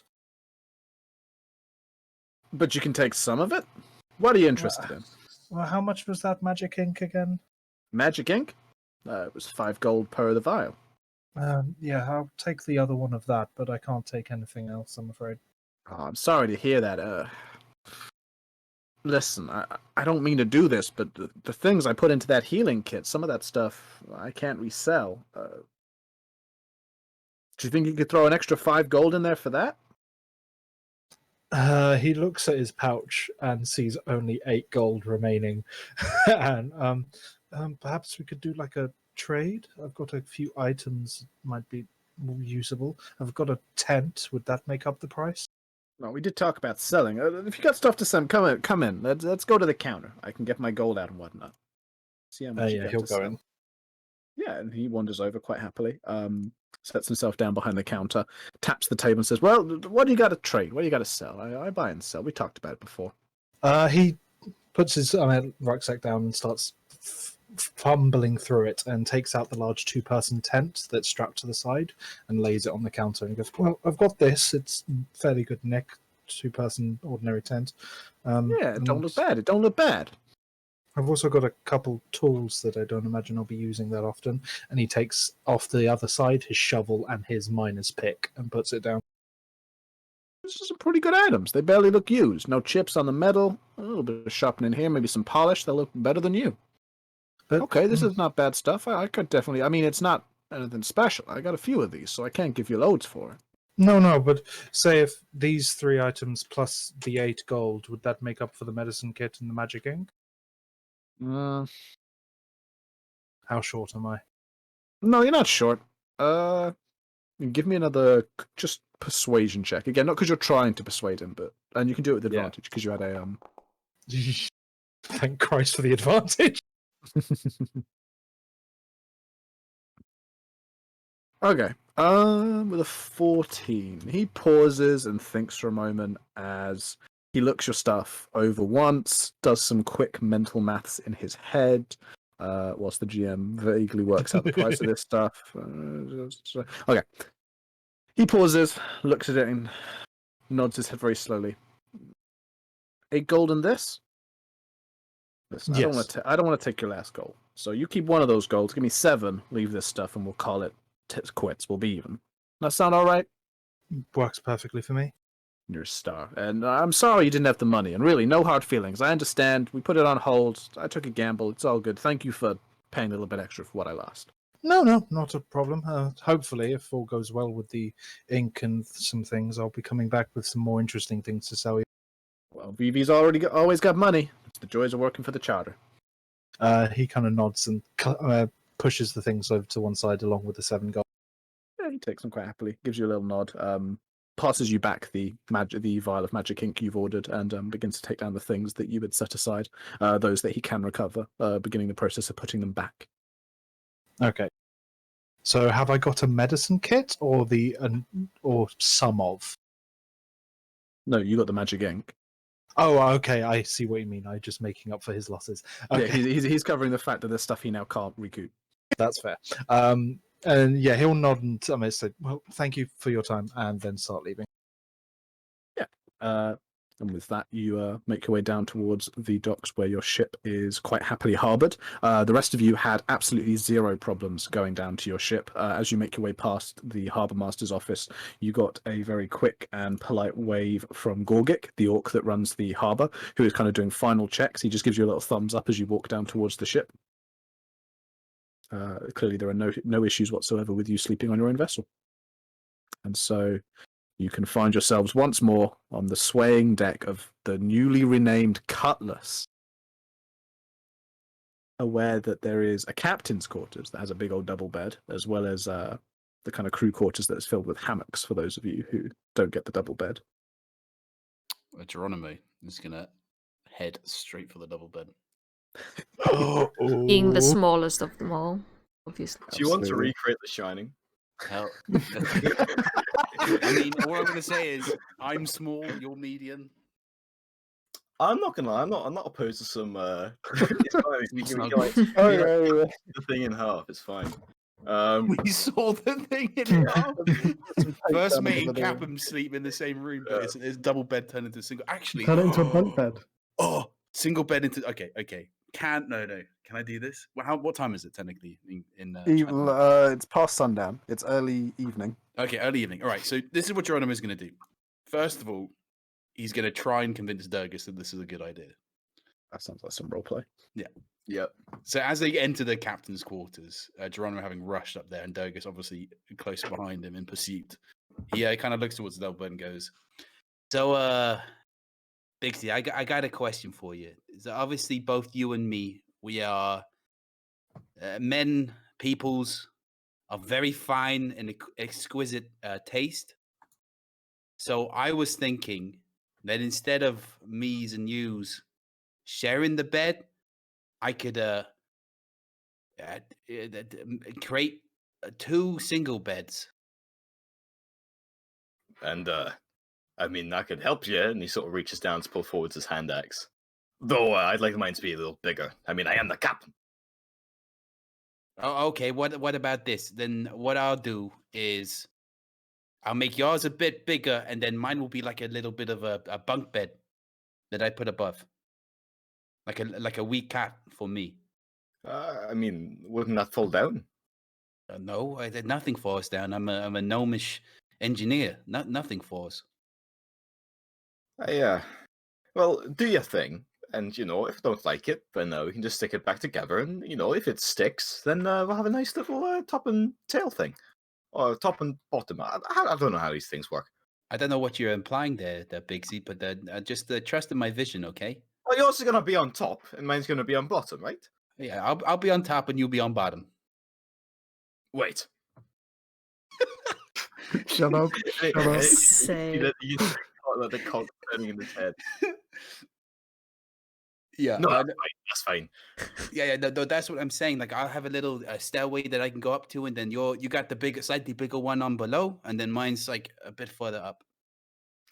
You know what, Geronimo? We gotta turn this captain's then thing into a palace. We're gonna coat things with gold. By the time this adventure's finished, they're gonna be sat there in little crappy hammocky things, and they're gonna come in here and it's gonna burn their eyes with just how magnificent it is. You know, this is gonna be the first step. And he sort of gestures, grinning quite heavily now. Yeah, it's gonna be the den of mortal delights for sure. I don't know half those words, but yes, right. But first off, and he says, now getting a little closer,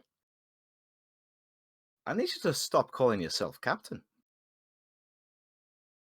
I don't know what you mean. I ain't no captain. Don't lie to me. I heard what you said to that fella. And I wouldn't be surprised, knowing your sort of temperament, that you've been telling other people you're the captain of this here vessel. Now, you know what? If you want to share power, then, you know, we can maybe talk about it. But right now, I'm the one in charge. And he sort of points to himself quite heavily.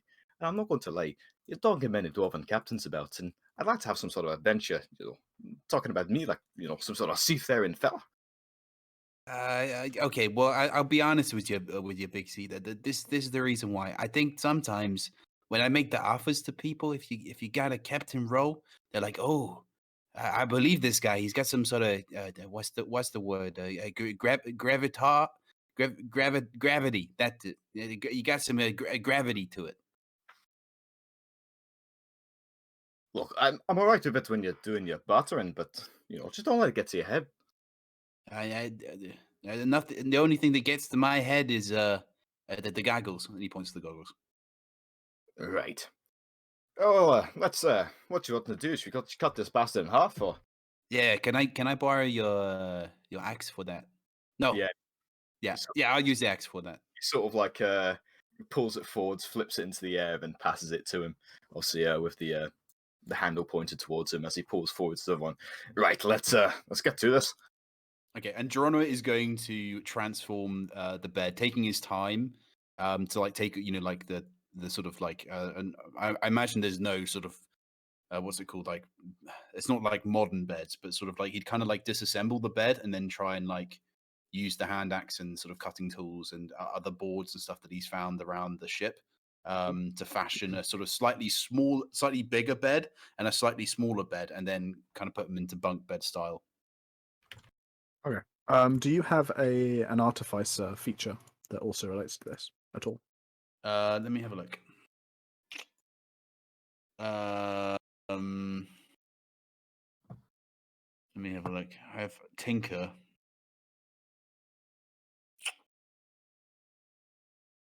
No, Tinker's about kind of making little clockwork things. No, I don't think I've got anything that's like that.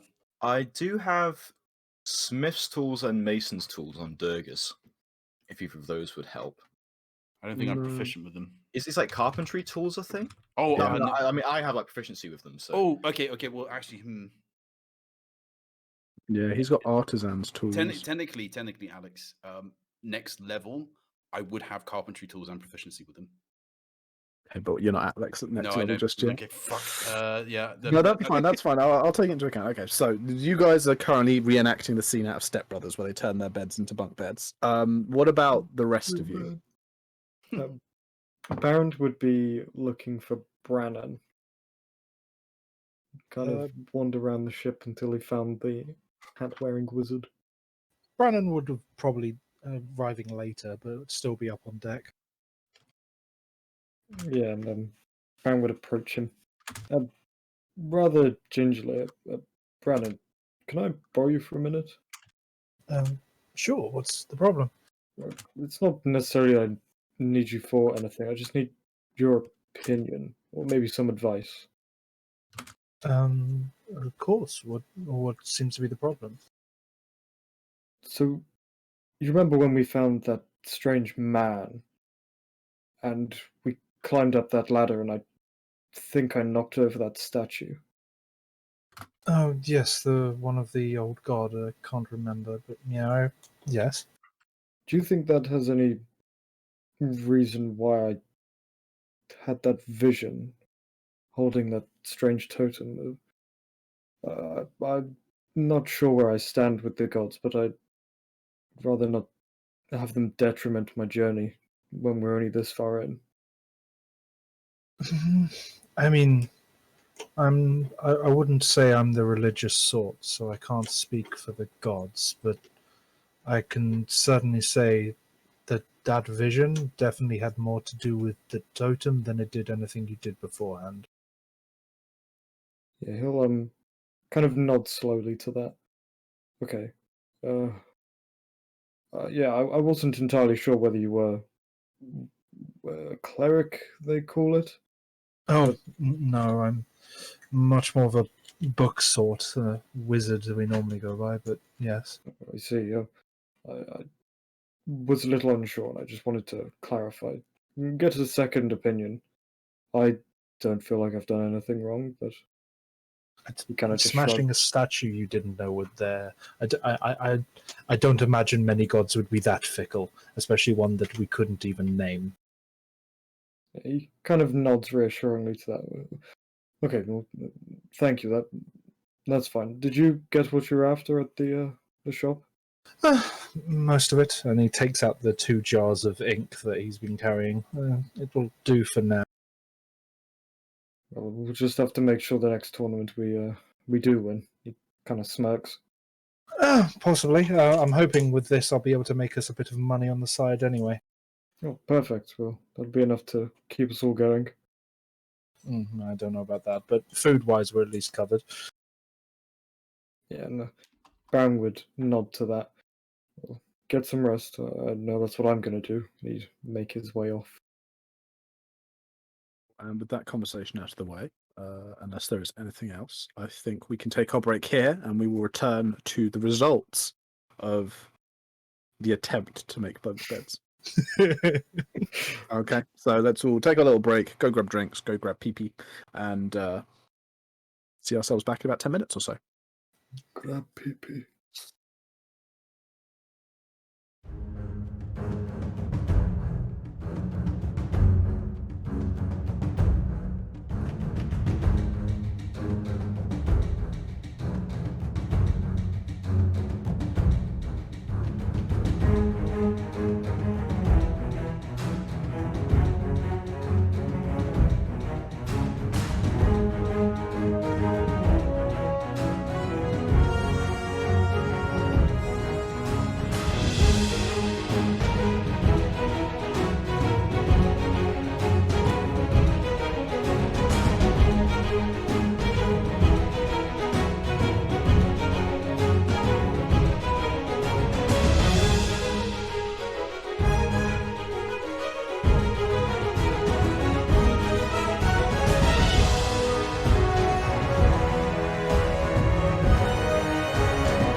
And we are back after our last break for the last sprint, if you will, towards the end of the session.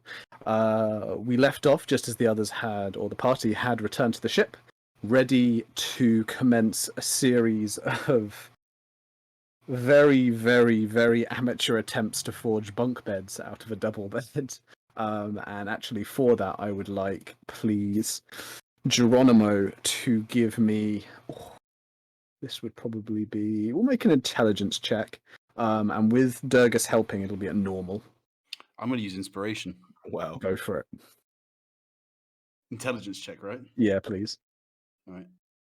Ability check with advantage. Let's go. Fuck! What a terrible way to use my inspiration. Oh well. With a 10. Okay.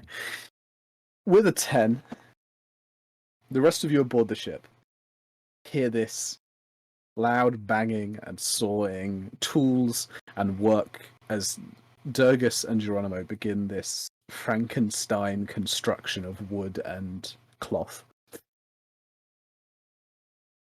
For hours, this goes on as you make yourselves comfortable around the ship. You get yourself something to eat. You settle down, have a chat. Whilst you're there, the very, very, very helpful Rankle is busy swabbing, though he seems to avoid swabbing anywhere near the captain's quarters. And by the time you're all just about ready to, fall asleep and head down for the night, you perhaps hear a chorus of cheers from Geronimo and Durgus as they finish their construction.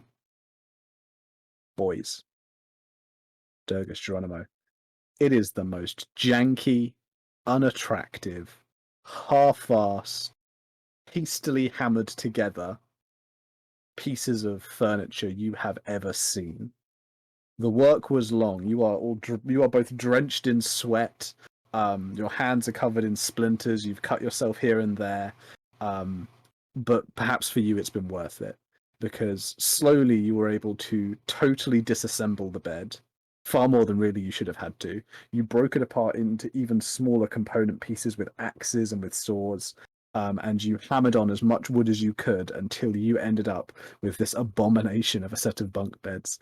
Even as you pull on it, it doesn't feel entirely stable and secure.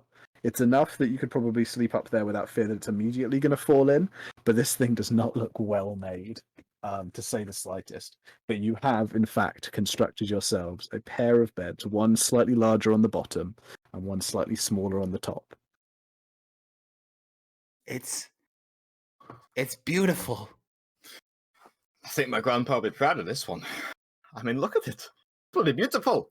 He sort of thrusts his hands forwards before sort of storming down, opening the door quite quickly, almost slamming it as he runs down to the corridor and then into sort of the bunk bed area. Come bloody look at this! Brandon will look up from this book that he's reading through and go, What do you want? Oh, no, I can't tell you now. You got to see it for yourself. He says as he quite proudly turns and waddles back towards the room. Brandon will look at the other two and go, well, I suppose it could be interesting. Want to go? Well, we haven't heard screaming, so I think it would be okay. And Bound would kind of throw himself off one of the hammocks and begin following Durgus. Brandon would go as well, yeah. Yeah, and you sort of march in, and Geronimo would see as Durgus returns with this massive shit-eating grin. And then proudly he turns, planting his feet on the ground, and rather marvellously, with shaking jazz hands, gestures towards the absolute abomination, which is a bunk bed. I imagine the top one at a very slight angle as well, so it's just like completely screwed. They'd also noticed that on the sides of the bunk beds, there was a large G on the top one, and then on the bottom one, a large B. Wait, a B? Yeah. B. For Big Z.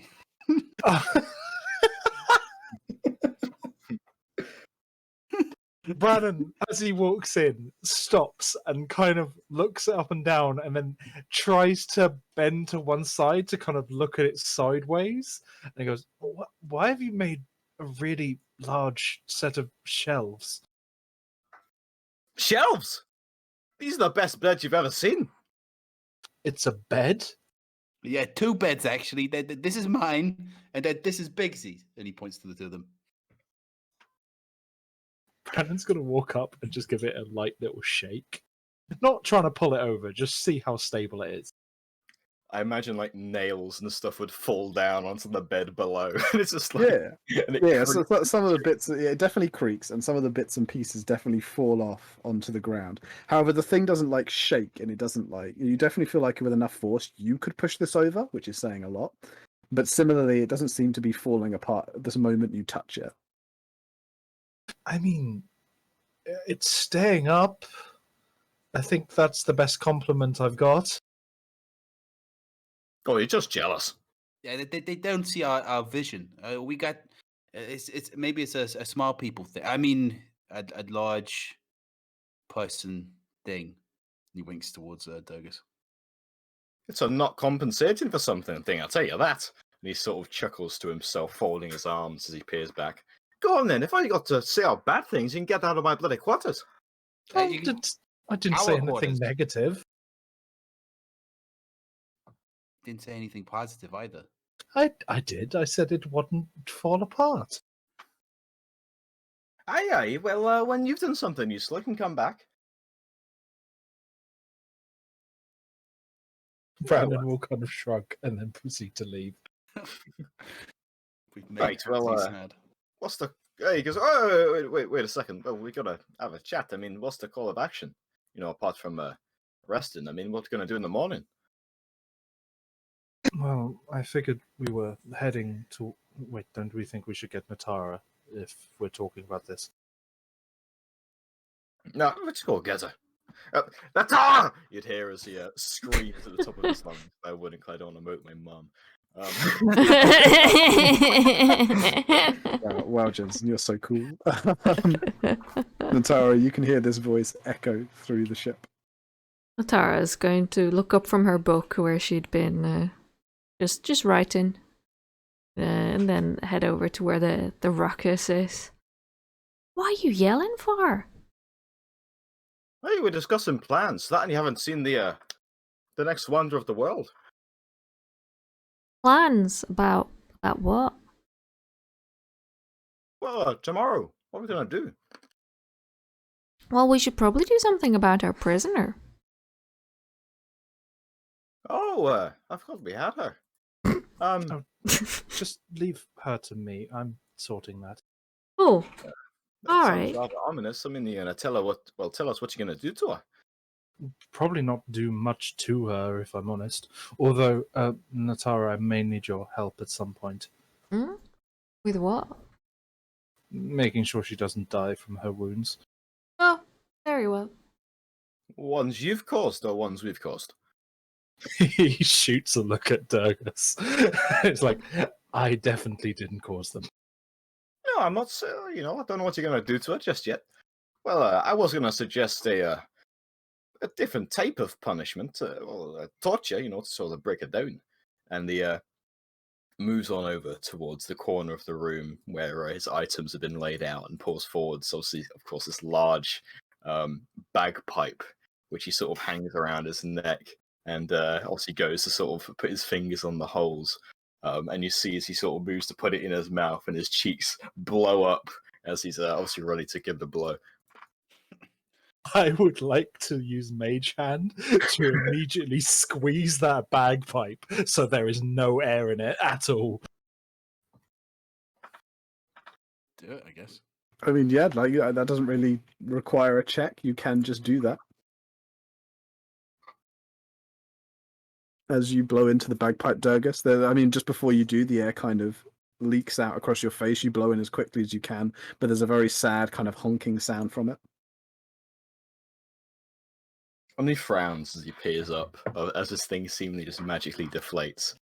I wasn't going to actually, properly play it, just give it a sample, but still, the fact you don't like it means you definitely won't. Yes, but I've got another idea that might work. And if it doesn't, then you can go ahead with that. Well, I'm all ears. Wait, you want me to explain the idea? Well, I mean, you're talking about the prisoner here, you know, one we're collectively responsible for. I'd like to know what you're going to do to her. I don't have a guilty conscience. Well, if I'm honest, I'm not going to do anything to her. I'm going to feed her, I'm going to talk to her, and I'm going to eventually get her to talk to me. So why would you need help with her wound? So she trusts me. Oh, I. Yeah, well, she may see through it, she may not. I mean... No, well, that's the thing. There's nothing to see through. I'm not trying to manipulate her. I'm being honest.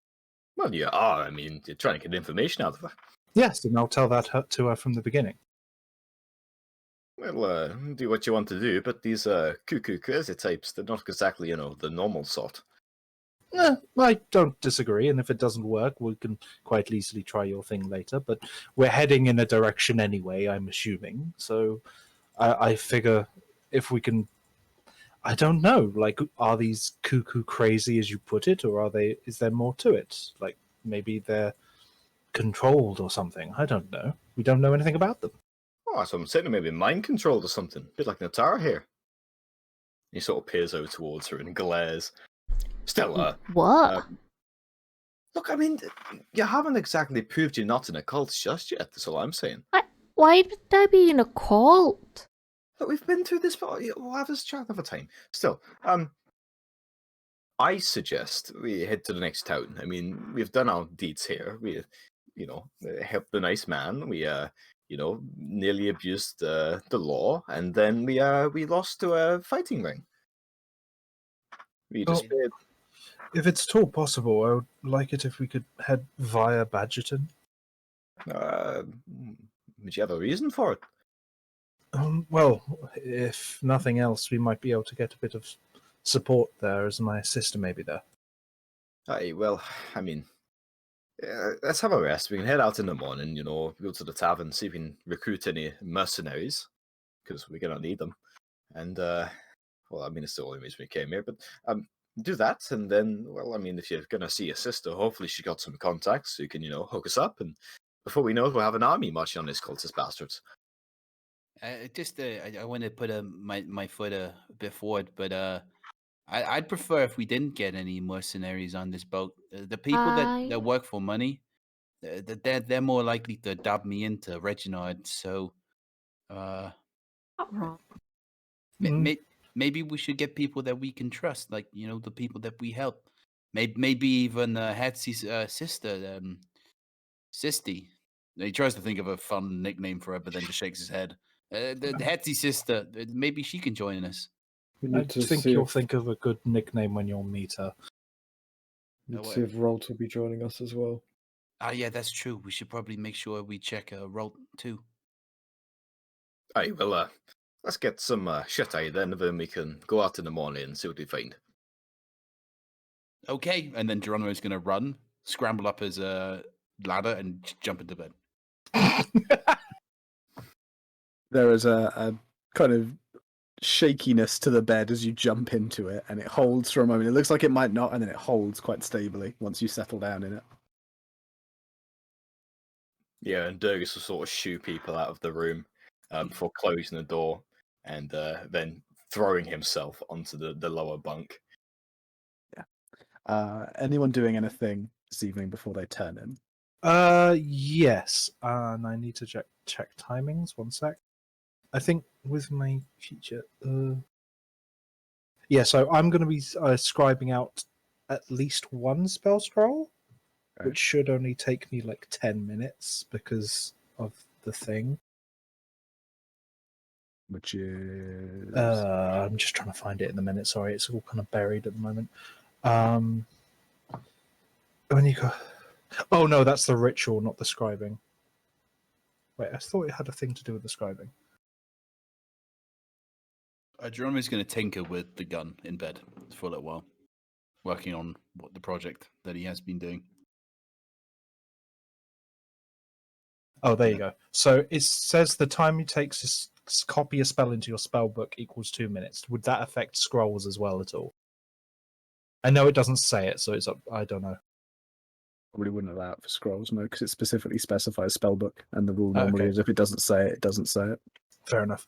So how? I mean, he would scribe one spell scroll of, if he had enough time, of, let's go with detect magic.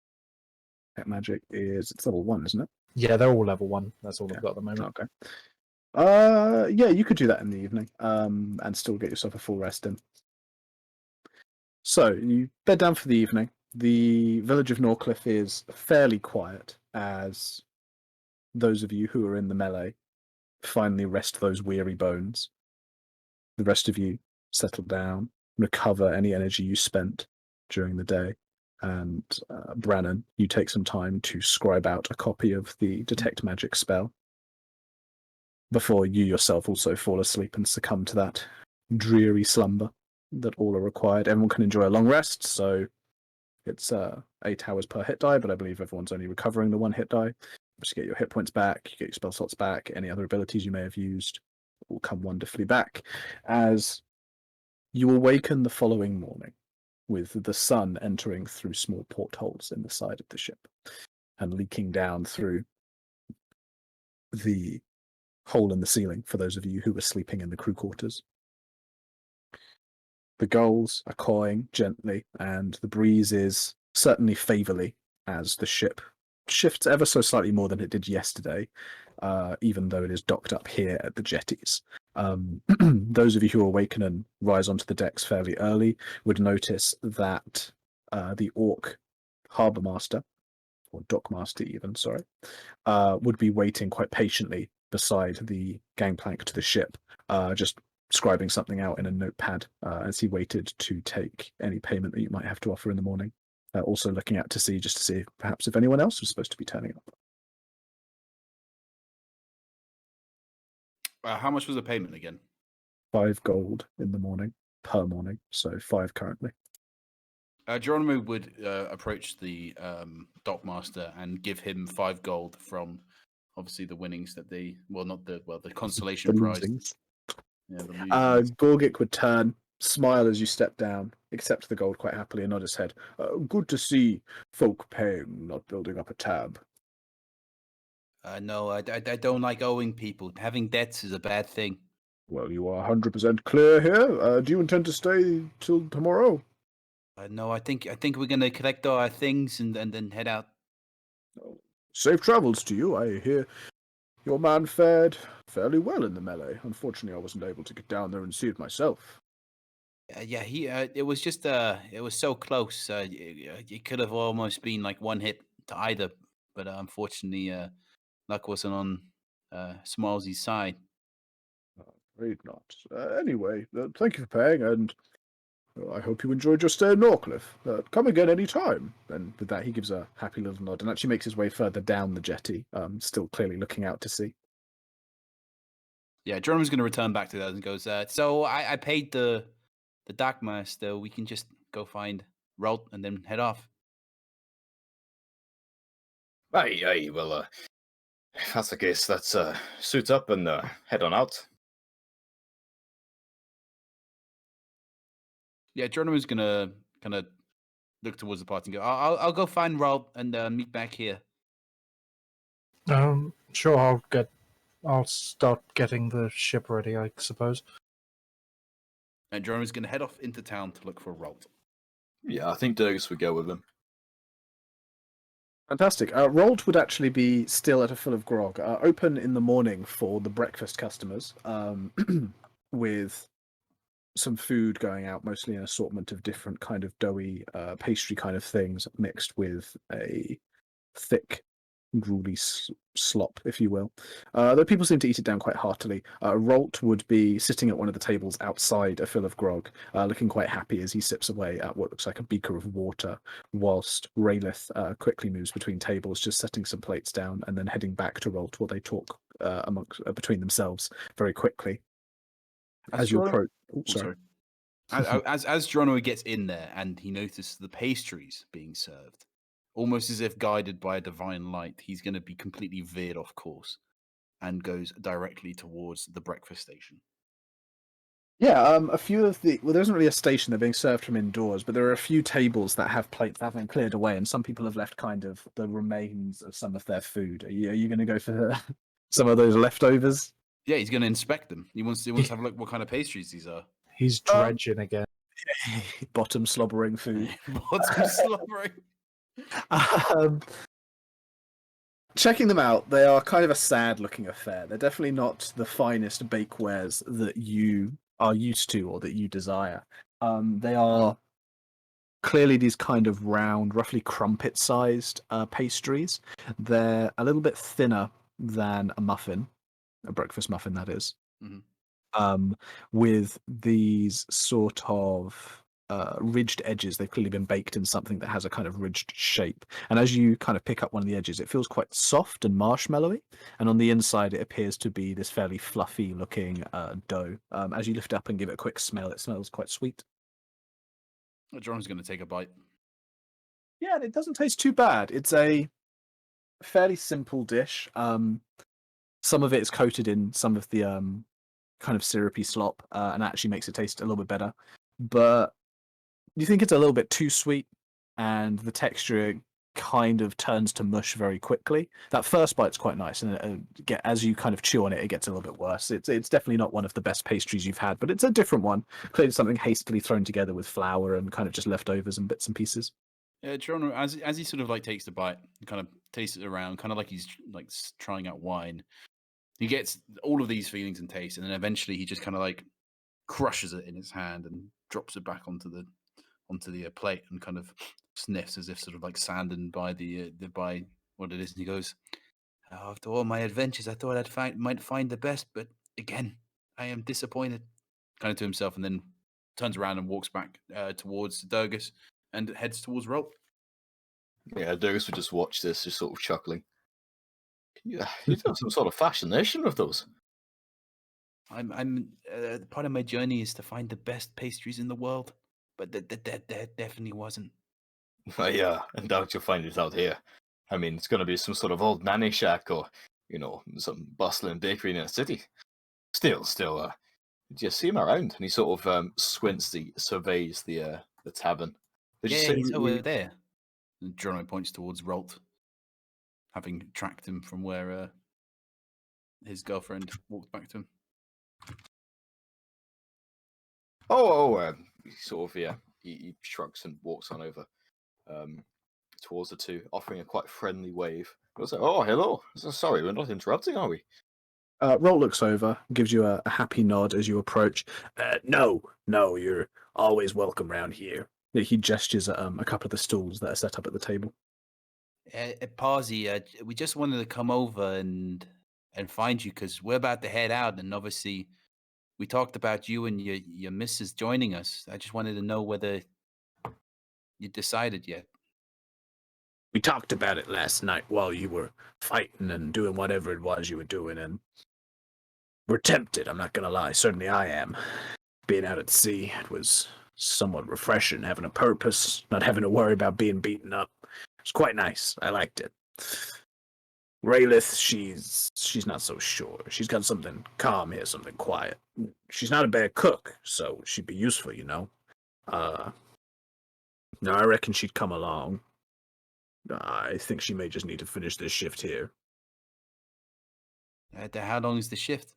Not too much longer. They've almost finished the breakfast rush. Gets quiet between now and lunchtime. But hey, why don't you tell? He's going to look over at Raylith. What does she look like again? Very, very thin, very, very petite wood elf with quite pale skin, but with this kind of shock of reddish auburny hair.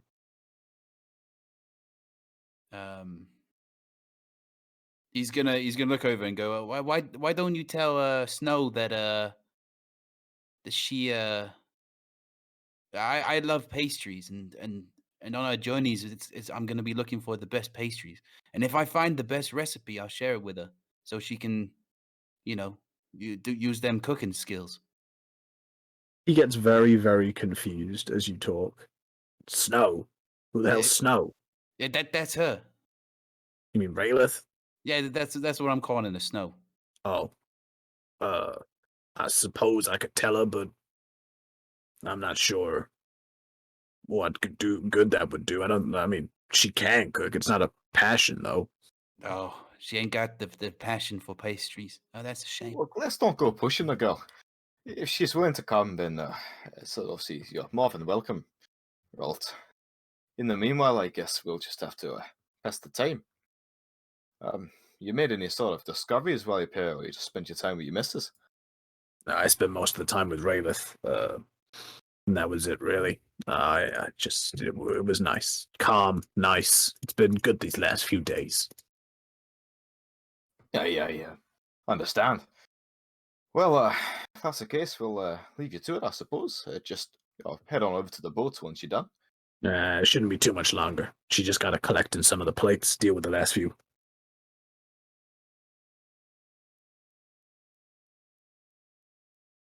I don't know if Alex cut out or if I he think just he did finished cut, off yeah. you. Oh, did I cut out? I apologize. Tip last for you is what we heard. Oh no, that's it. That's it. Oh, okay. Oh. See what you're gonna say more. No. Aye, well, I guess we'll just wander for a while. See you in a bit, Rolt. See ya. Nods his head.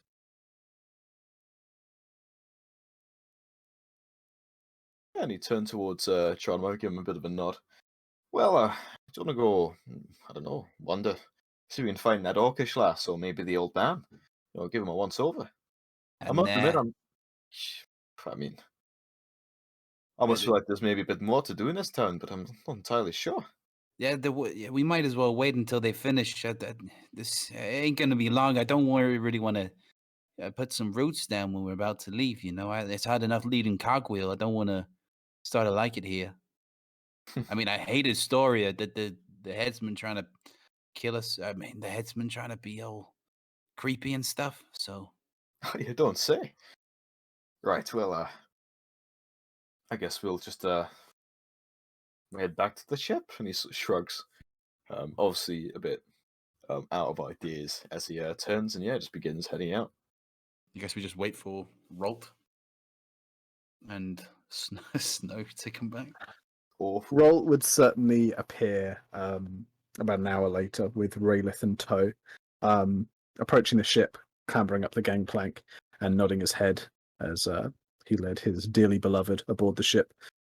We decided to come. We thought we'd make it and maybe see a bit of the world. He looks around at all of you. I glad to have you on board, Pawsey and Ray. Raylith pauses, looks at Rolt for a moment, and you hear her whisper, I thought you said he was going to call me Snow. And Rolt just kind of shrugs slightly, like, I mean, I thought he was. Before they both look at you and just go, thanks, Jer.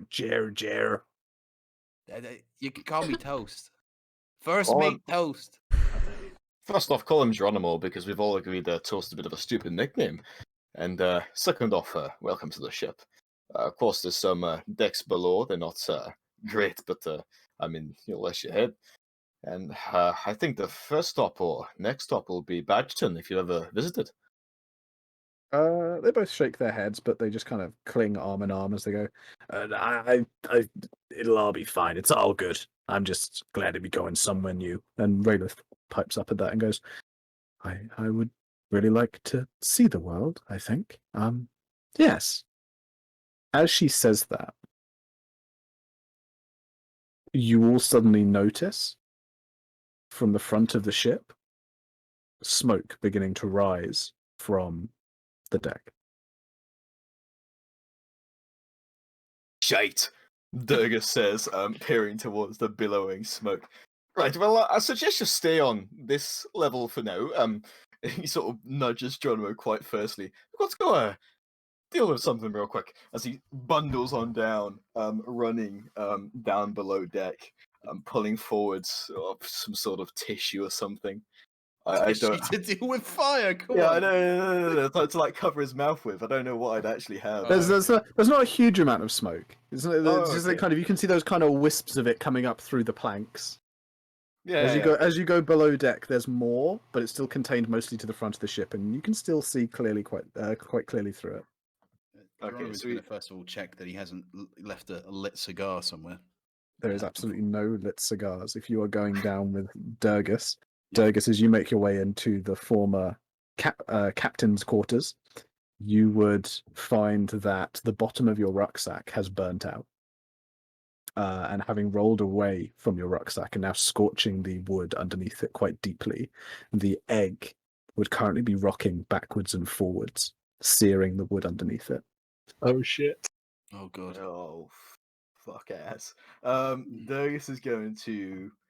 I think seeing that this egg is apparently just burnt through everything, and is now sizzling at the floorboards beneath it, is going to pull forwards his. Oh God, what is there to do? I think he pull forwards his bedroll. And then his sort of water skin. And not really knowing what to do, he sort of pours the water skin on the egg, seeing if that cools it down or anything, before peering back towards Geronimo. It's bloody burning! Hey, is it going to explode? Is it a bomb? Look, I'll be wrapping in this, he says as he sort of takes the Brian said it bedroll. could explode. Wait, are we all down there? You can all be The down there if power you want to. teleports. Oh, sorry. No, you can run I'm down so as well. bad There's at nothing- this. It's all good. If Brannon's down there looking at this thing, can he? I mean, I'm not sure if this would actually work. He's going to pick it up with Mage Hand and just kind of float it there for a bit while Durgus is doing this. As water is poured over it, it definitely steams and seems to cool down, but it's still quite hot. Though as the mage hand reaches down, kind of curls up and lifts it up, the mage hand is actually able to hold it quite freely, and it continues to rock in the hand back and forth, getting almost more energetic over time as you watch it. Durgus, I think this is definitely an egg, not like just in shape. There's something in that. Oh, no shit. I mean, nothing burns like this. I mean, does someone else have any water? Maybe to, cool it down. Yeah, What, why do you don't we want me go to out just- into the sea? Yeah, I I mean, I lob it could into the ocean. I don't know. That might just kill the thing inside it. Unless it's some sort of kraken, but I mean that would make sense. But I don't want to, Didn't- birth that on the shore. Do Didn't you want to say try the- cracking the egg? I mean, I don't want to touch. Didn't you say it was from your grandfather? Look, I don't know what it bloody is. It was some crazy robot egg thing, and now obviously this has come Robot. up. Look, I used a word which I now realize isn't actually in lore, so I'm gonna take that back.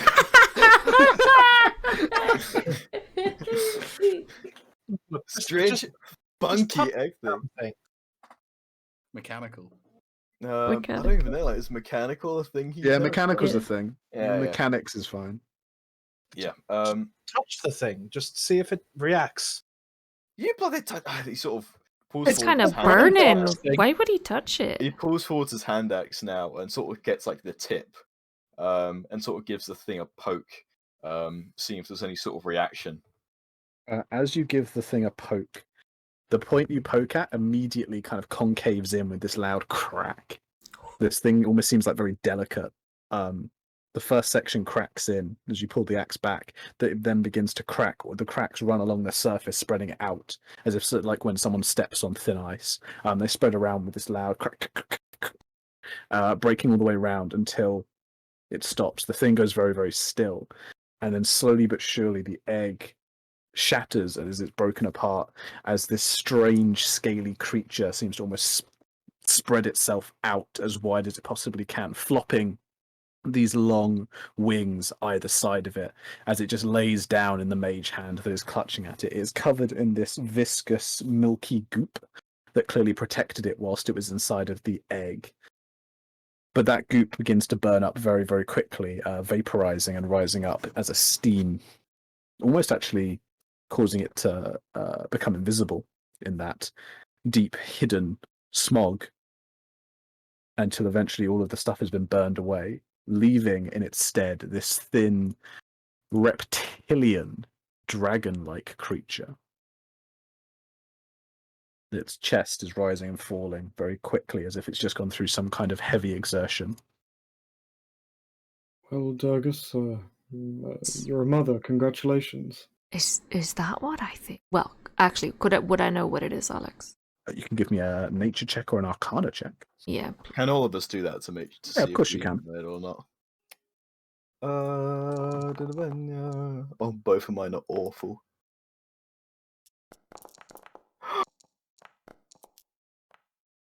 Oh, the nat 20. Oh, I it's got a so nat many 20. 20s. My god. Yeah, I got a nat And 20. all on the wrong side. Thanks. So with a 22 from Brannon and with a 19 from Barrand. Brannon, you read this whilst you were studying. Barrand, this has come from stories that were passed down in your tribe. Dragons and dragon-like creatures are common knowledge. Some are rarer than others, but all of you would be aware that these kind of creatures exist, and this is clearly in the same family as them. However, Brannon and Barrand would be the only ones to recognize exactly what these are, or what this is. It appears to be a drake, a very small, almost cousin, if you will, of a dragon. The type, however, is something of a mystery, and it seems to elude you, as the creature on its scales almost seem to shimmer and change color in that very prismatic way that you find in glass and things like that. It doesn't seem to have a set color, and this is quite remarkable for these creatures. Normally, they are the very small, cousins, siblings of larger dragon beings, and often almost considered the runt of larger dragons' eggs. However, this one, with its changing shades, with its changing colors, with its changing shape, it was almost its arms seem to stretch out longer and then come back in. It seems remarkably amorphous and not entirely what you would expect from a creature like this. It's still holding this thing in his mage hand in front of him. Kind of leans in and goes, "That's not just that. I think you've got yourself a companion here." What do you mean, companion? It's bloody burnt off the ship down. As Durgus gets very high-pitched and panicky, the head of the drake would slowly, quite languidly, heave itself up, its eyes turning to then eye Durgus very closely. There would be a pause as it opened its mouth, and then there was a as it kind of sneezes, this almost cloud of shimmering, glittering dust. And as that happens, we're going to call the session. Ooh. I really think you should call this dragon Siffy. Yes. Call back to previous campaign. Hell Yeah. yeah. Hell yeah, dude. Side jokes are the Viewers best jokes. don't need to get that shit. Oh god. With that, though, I think we can say that the party will be advancing to level 3 for the beginning. Hey. Though obviously we'll do all of that off screen, and we are now at the end of our session. So thank you to everyone who stuck with us all the way through. Thank you to anyone who joined us and is still with us. And although they aren't here to hear it, thank you to anyone who was with us and then left us. We hope you've enjoyed episode 6. We shall be coming back with episode 7 at the same time next week to set off towards, I believe, Badgerton was the decision. Yeah. Obviously, that could change. And this will obviously be going up on YouTube on the channel, which you can find down below for anyone who'd like to rewatch it. We'll also be saving the video here on Twitch, I believe. And if any of you are interested, we do have a Discord that you can join. You can chat to us, talk to us about D&D stuff. You'll get notified when we're running stuff. All of that lovely malarkey. But for now and this evening, I think it's a good night. Yeah. Yay. Good night indeed. Bye, people. Bye. See ya. Bye bye. Ta ta. Ta.